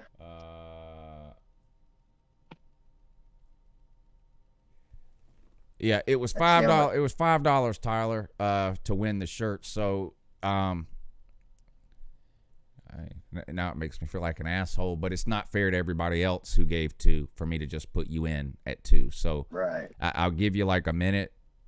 If you want to do 3 more, you don't have to. But if you really want to get in on the drawing, it would be 3 more. It just wouldn't be fair to everyone else who gave $2 if I just put you in. And we did say a bunch of times during the show that it was 1 entry per $5 super chat. So again, I feel like an ass even saying that, but it just then wouldn't be fair. I'd have to go back through all the super chats then and add everybody that did the $2 to make it fair. Yeah, so, and I mean we got guys on here that have paid like 15, 20, 30 bucks. Yeah, we got people that could have just went and bought a shirt. Wouldn't be fair. Yeah. That like the people that spend $200 at the carnival trying to win the $2 Jumbo teddy bear. Yeah, well, I've been guilty of taking my kids up to that fair. Sometimes I spend $30 on the knock the bottles over thing or whatever to win a $7 teddy bear, or Lou Jr. might want the basketball or something, and you end up spending $20 to win a $5 mini basketball or whatever. So yeah, Jason Sturkey. Do you have Jason Sturkey just gave us $3 and said, "Here's the difference." I don't remember. I'm looking back. Yeah, he did. He gave. Yeah. So okay, all right, so let me add him. All right, so look, we're going to stop it right there. Yeah, that's it. Anything past that's just the kindness of your heart. We love you. Free advice is all you're getting. Yeah, and we'll do plenty more of these too. All right, so I got Jason in one time. So, all right, what I have pulled up here is just a random name picker off the internet. I've done this before, but the way this works is I enter all the names here. So you can see Logan, Bears, Ruben, Froms, Duncan's in twice, Slim Shady's in twice, Tyrants is in a bunch of times, Waikiki, Celine Driver. You see how it works. All I'm going to do is click this green button right here that says pick a random name, and it's going to randomly select one of these names. Whatever name it picks. Should we do the first one, BVD, or should we do should I do it 4 times and the 4th person is the winner? Let's let Richard Smith decide. Richard Smith, pick a number between 1 and 10. Let's do 4. All right, so I'm gonna do it a total of 4 times. It'll be the 4th person that is the winner. All right, so I think everyone is clear. Everyone understands that. So yes. All right, 3, 2, 1. Pick a random name. Logan is not the winner. At least not yet. Not yet. All right.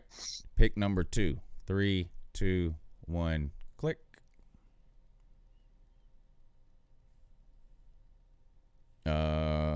Ruben is not the winner. Yet. Pick number 3. 3, 2, 1.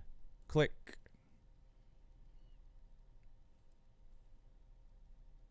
Rob is not the winner. The winner of whatever it is that we're giving away, which we don't know, is Bing!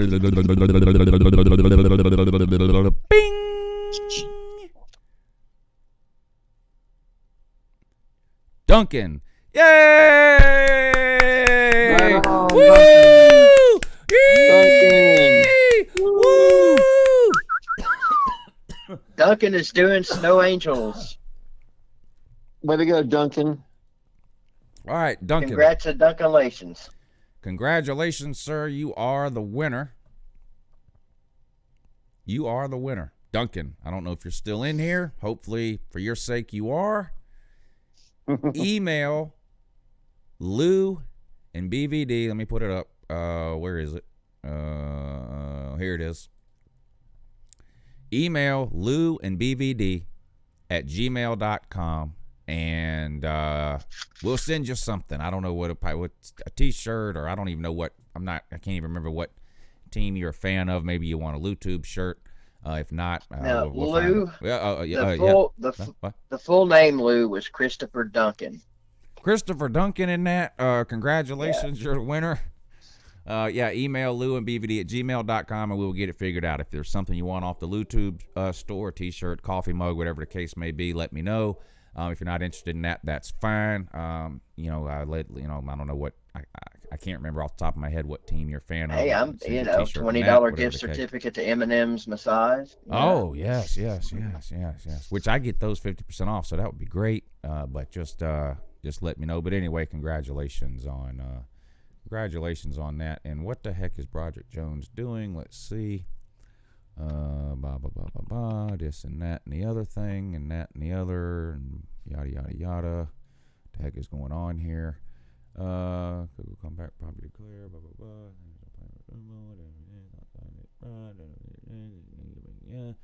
I have no idea. Anybody in the comment section know anything about Broderick Jones yet? And then probably wrap things up, I would reckon. I don't know. I still can't find anything on this. Slim Shady wants a recount. Damn it. Hanging Chads. The app didn't work. Iowa caucuses. Man, information is hard to find. I know. I wish there was like searching Broderick Jones myself and an internet. Nothing. Someone should invent like an internet where you can like look stuff up, and I can't find anything on Broderick Jones. I see a video that says Broderick Jones live announcement, but I don't even want to watch it because it's from these jacklegs that done blocked me over at Dog Nation. I can't stand these clowns. Right. Yeah, that's what I was referring to earlier. Let me turn it on real quick just to see if we can hear what they're saying. Bishop says, don't give up on UGA getting a flip, though. We have Kirby the Flipster Smart. Yeah, listen, Smart's been good at this, and UGA fans, for better or for worse, have become conditioned to expect a big firework moment on signing day. That last 30 seconds is probably the best 30 seconds of this show so far. What was it? Absolutely nothing. Oh. Silence. Silence. Slim Shady he did demand a recount. Slim, you know, every time I give something away, I end up feeling bad. I know Slim's joking around, but I wish I could send all of y'all a shirt. I would love to send everybody a LouTube shirt. Nothing. Just gonna have to buy one. But like $20, you know. Speaking of which, here you go. I'll pin it in the chat section for those that may or may not be interested. But if you didn't win, I do apologize. But a LouTube shirt can be yours for the low price of $18.99 plus shipping. There you go. Pinned it. So technically everybody can have a free LouTube shirt if they just spend $18.99. See, my problem is I can't decide on which one. Who had they played? My favorite one, the one that there's only one T-shirt, I'll be honest, because I've designed all these myself, which is why they look so basic. The only one that I'm like proud of, and I'm like, that actually ended up looking like a pretty good shirt. I'm gonna pin that one instead. Is the Uncle Lou TV's repair shirt. That one actually looks pretty good. Like I could see that one hanging on a rack in a store somewhere. That one actually looks pretty good. The other ones are a little bit basic. Okay. But I like the Uncle Lou's TV repair one. That's my personal favorite. The most popular one, the one that I've sold the most of, is the Who Had They Played. I bet. Yeah. I couldn't believe how many of those things sold. It was crazy. Well, It's perfect. That's why. Yeah, it's great. I even bought one of those. I don't have an Uncle Lou TV's repair shirt. I need to order myself one, but so I fell for it too. I even bought a Who Had They Played. Let me ask you about this. This might be aggravating, but what about the quality of the shirt? Like, is it 50-50, 100% cotton? I use Teespring, so I think these shirts are like Hanes or Fruit of the Loom, I think. But okay, good. When you go to order the shirt, they do have like they have a bunch of different. Basically, the way Teespring works is I just make the design and show it to Teespring, and they can put it on anything they have. So, yeah, like the T-shirt, I think that I just put in the chat section for $18.99. I think that's a basic like Hanes or Fruit of the Loom shirt. But when you go to the LouTube thing on there, you can actually choose a different shirt if you want, and they have some that are more expensive, so I assume would be higher quality, and they have some that are less expensive even that would probably be terrible quality. And then, right. They have long sleeve shirts, short sleeve shirts. They have sweatshirts. They have zip up hoodies. They've got coffee mugs, whatever. They got all different kinds of stuff. And so the price varies depending on what you pick out. So you get to choose, I think, when you get on there, exactly what kind of T-shirt you want. I go with the one that's like in the middle. It's not the cheapest one. It's either Hanes or Fruit of the Loom, something like that. Gildan, something, one of those brands. I can't remember exactly what, but they offer different ones on there. Like I think they even like some are V-neck maybe, or some are fitted, different kinds of things. And you pay a couple of dollars more or a couple of dollars less depending on which actual shirt you choose to get that design on. If that makes sense, yeah. Just know you're not getting a Nike or Under Armour shirt. No, clearly not. Yeah, clearly not. No, these are like novelty shirts, like you would buy at the beach or something. They're not as bad as those $500 concert shirts, though. I mean, these are quality shirts. I'll tell you what I've noticed so far, but I have a long sleeve LouTube T-shirt, and it's the basic one. It's Hanes or Fruit of the Loom, whatever it is. I bought it well over a year ago. It still fits. I still wear it. It hasn't tore up. The logo still looks good. It hasn't faded. None of that. It still looks good. Same thing with the Who Have They Played shirt. The one thing I have bought off of my own store on Teespring that I've been disappointed in was the sweatshirt. It's a pullover. It's a black pullover hoodie sweatshirt, drawstring, Yeah. It faded and it shrunk. Oh, crap. Yeah. So if anybody considers buying a sweatshirt off of there, I would get one size bigger than what you normally wear. And if you're like me, I normally buy sweatshirts one size bigger anyway because I like them to be a little baggy. I would buy two. If you're like that, I would get it two sizes bigger. But the T-shirts I bought from there have been like I wear a medium T-shirt. I order a medium from Teespring. It fits like a medium. But the sweatshirt, the hoodie that I bought, it shrunk and faded. I wasn't happy with it at all. So that's my disclaimer. That's the only thing I've got off of there that I've been disappointed in. So, Celine Driver says he has one of the LouTube shirts, and it's a Fruit of the Loom HD cotton. So I think that's okay. I mean, it's not designer, but it's it's not the cheapest they have either. So I think Celine Driver, who by the way is my favorite person in the chat section named Celine Driver. I can't confirm this, but I'm pretty sure he has Uncle Lou and BBD pajamas. But if not, you can order those. I don't think Teespring has this. I would have to look. But before I used Teespring, I used somebody different. I can't remember who it was now. And they had pajamas, leggings, yoga pants. So you get like yoga pants with LouTube written down the leg. They had underwear, thongs, G-string. Sarah Walker needs a BVD TV thong. What do you mean needs? Oh, she already has one? Yeah, I sent her 5 of them. Yes. The only person no, I'm not gonna. Let's move on. You know, you almost made it through the whole show without mentioning that. I was so proud of you. Yeah. Could be worse. I could have spent the entire 3 hours talking about it. That would have been better, probably. That's true.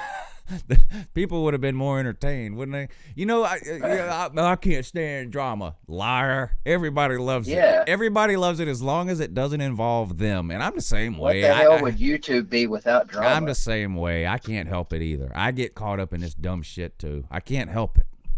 But everybody always says that, man. I want to be stress and drama free, and I don't want to be around it. You lie.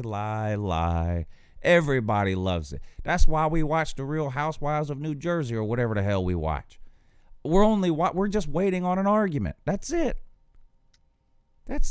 Nobody cares if Joe Giudice ends up having to go to Italy and gets deported. No, we don't care about that.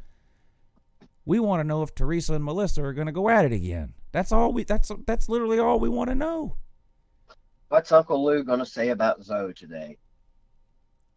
Oh, you talking about Afrojack 1219? Yeah. Oh, I ain't saying nothing about him. Am I? What should I say about him? Only good things at this point. He's uploading a lot less than he used to. That's good. He got all he needed to get his laptop repaired. Yeah, he got his laptop back halfway.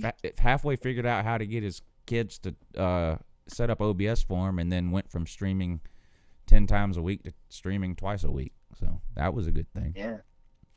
What was it? He got the $1,200 he needed for repairs on his $400 laptop. Broderick Jones chooses UGA according to the comment section, which we have to take with a grain of salt. But good. Let me see. Now Ultimate Troll can pay up.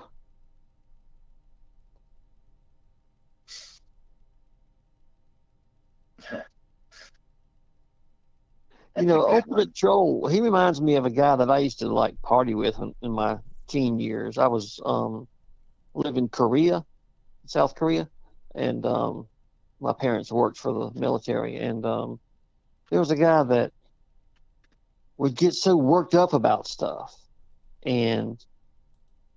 but he wouldn't just stop and then like go hide somewhere. He always finished and admitted when he was wrong. So I hope that Ultimate Troll stays true to his core beliefs and does that.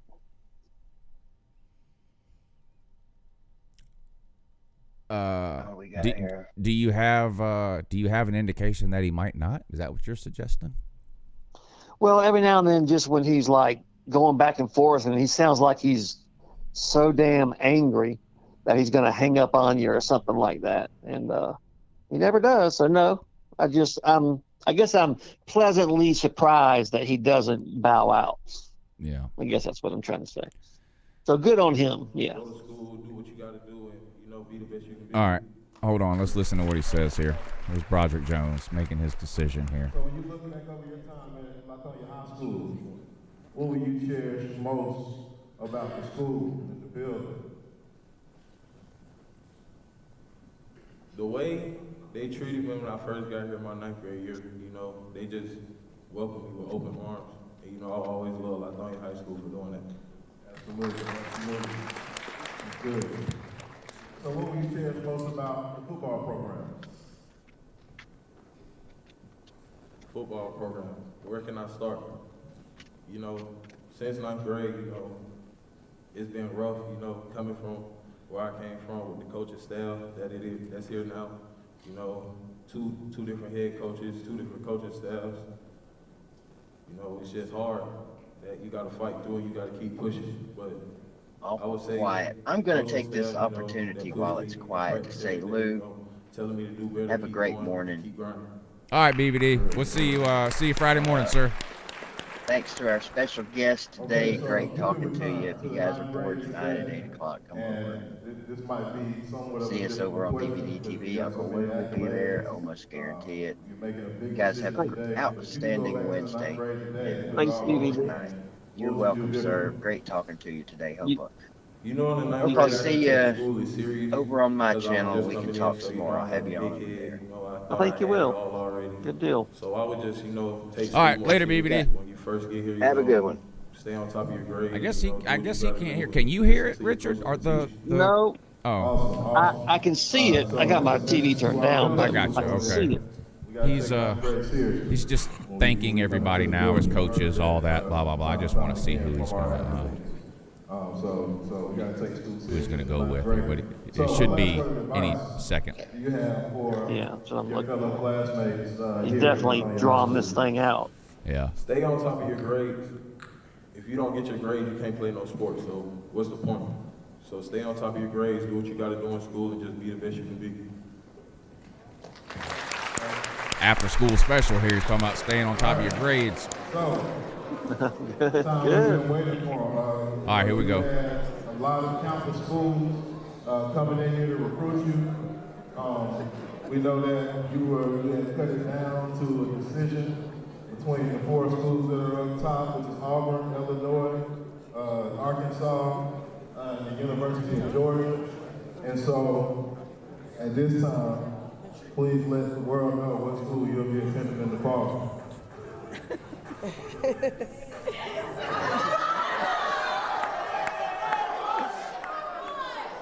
First of all, I hope he's quicker than this on the field.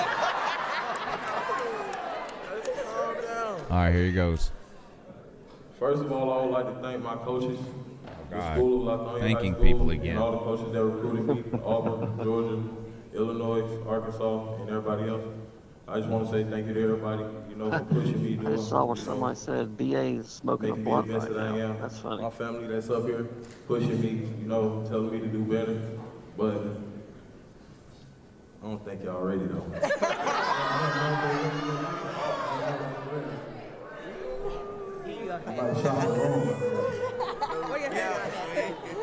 But without further ado, I will be committed to the University of John. Come on, buddy.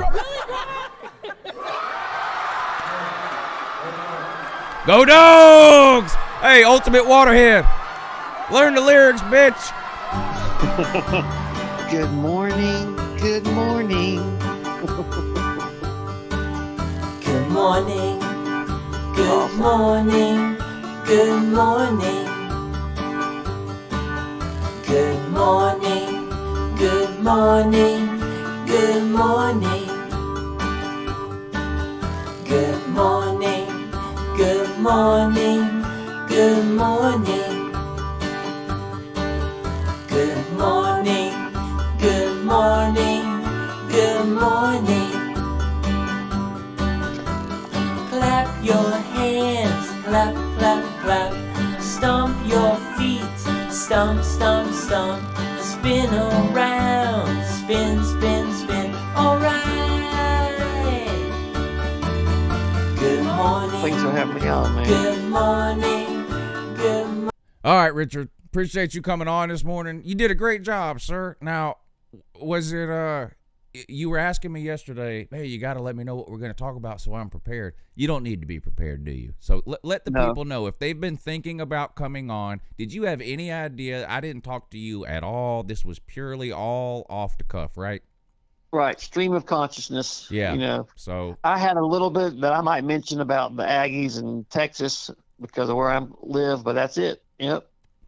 Nothing. yeah. So for those of you watching, if you're interested in being a guest on the morning show with me and BVD, just email the show louandbvd@gmail.com. We'll work out a day.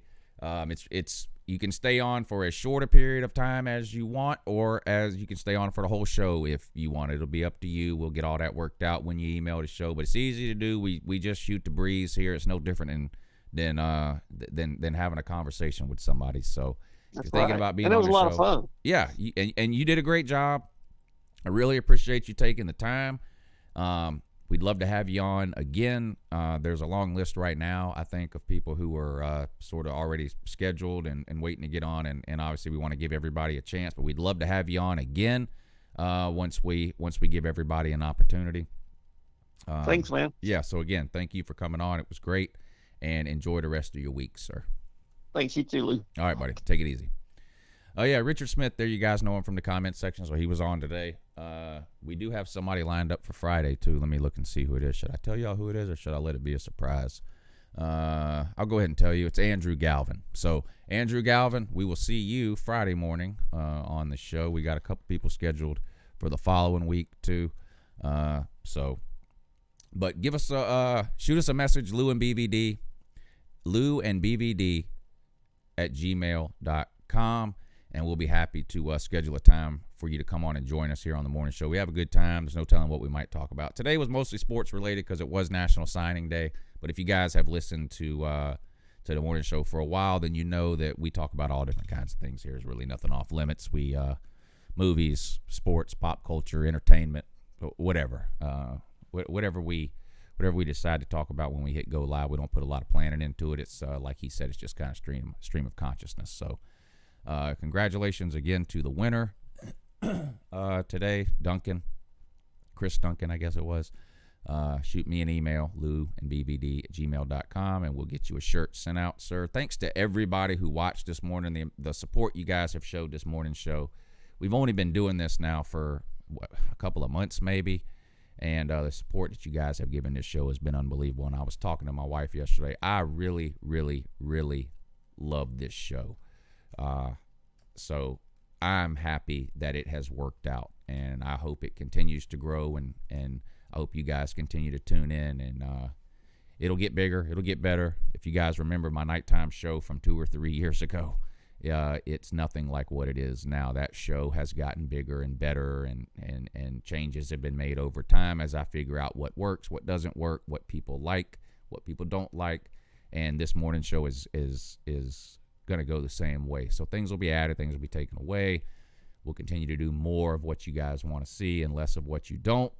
But the support you guys have shown has been amazing. It's hard to start something new. Even with an existing channel, it's scary to try something new because you don't want to run off the people that watch you for a certain reason, which in my case is college football. You don't want to run those people off by maybe starting something that's not college football centered, even though, like I said, we do still talk a lot of college football on the show. We talk about a lot of other things too. So it means a lot to me that you guys have supported this morning show, because to be honest, I needed this. I needed something else. I needed something to do on this channel that wasn't college football related. I'll just be honest. I've said it before, but the last couple of years, by the time December rolls around, I start to feel a little bit burned out talking about college football. Some of it is because I feel like I talk about the same things over and over. Sometimes on the call-in shows, I get the same questions over and over, and that's fine. That's not a caller problem. That's a me problem. But starting this morning show has sort of rejuvenated me and kept me from getting burned out on college football, because this gives me an opportunity to talk about other things. So big shout out to everybody who participated this morning, both in the comments section and the super chats.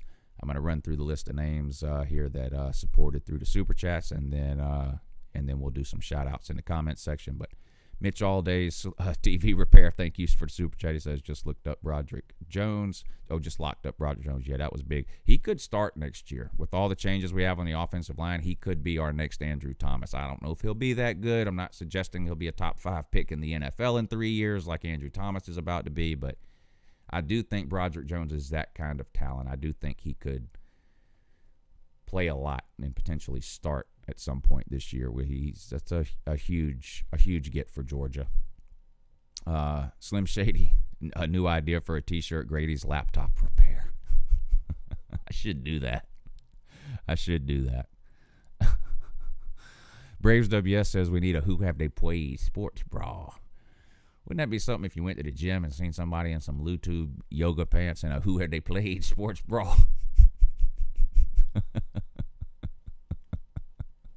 Waikiki says, isn't just watching and listening not winning?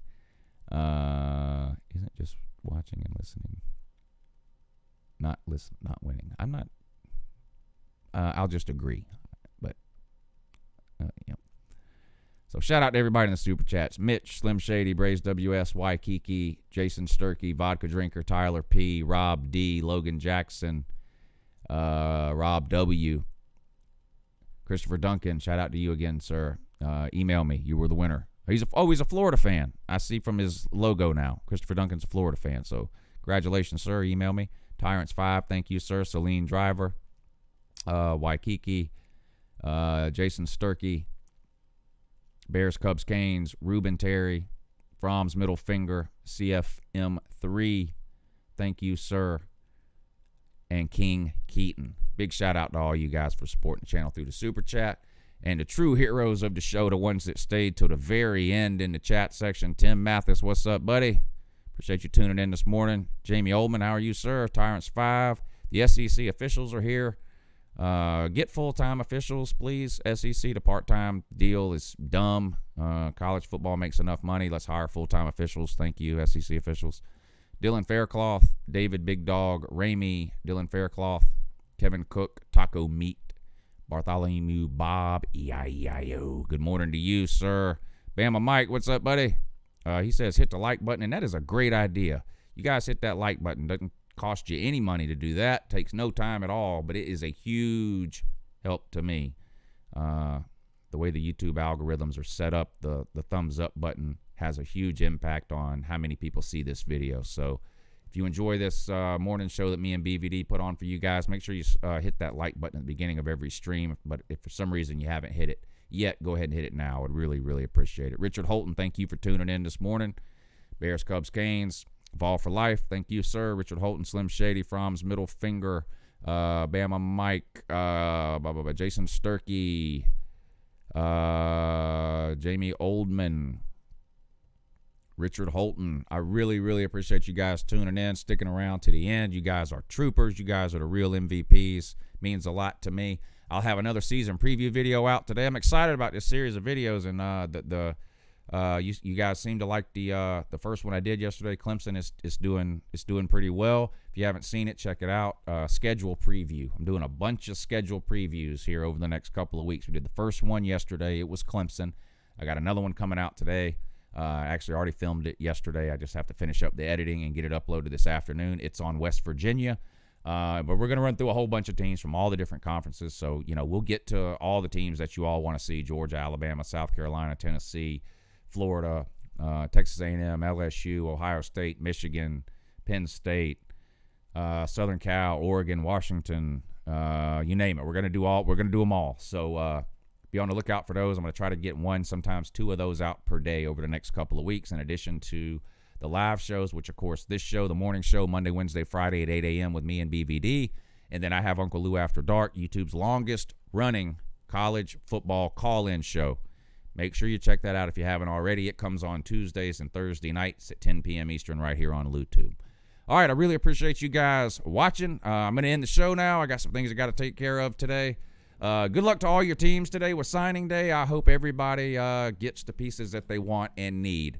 So far, so good for Georgia. I'll keep an eye on things the rest of the day, and we'll talk more about signing day and how it finished up tomorrow on the night show at 10 p.m. Eastern, when the Ultimate Troll will be calling in to pay off his bet, where he has to sing us the Good Morning song, which is how I'll take you out this morning.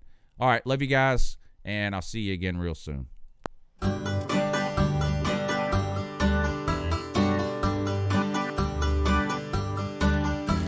morning, good morning, good morning. Good morning, good morning, good morning. Good morning, good morning, good morning. Good morning, good morning, good morning. Clap your hands, clap, clap, clap. Stomp your feet, stomp, stomp, stomp. Spin around, spin, spin, spin. All right. Good morning, good morning, good morning. Good morning, good morning, good morning.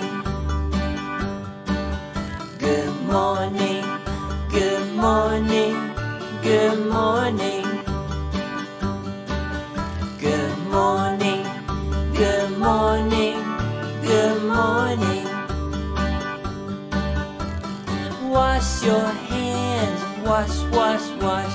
Shake your hands, shake, shake, shake. Brush your teeth, brush, brush, brush. Alright.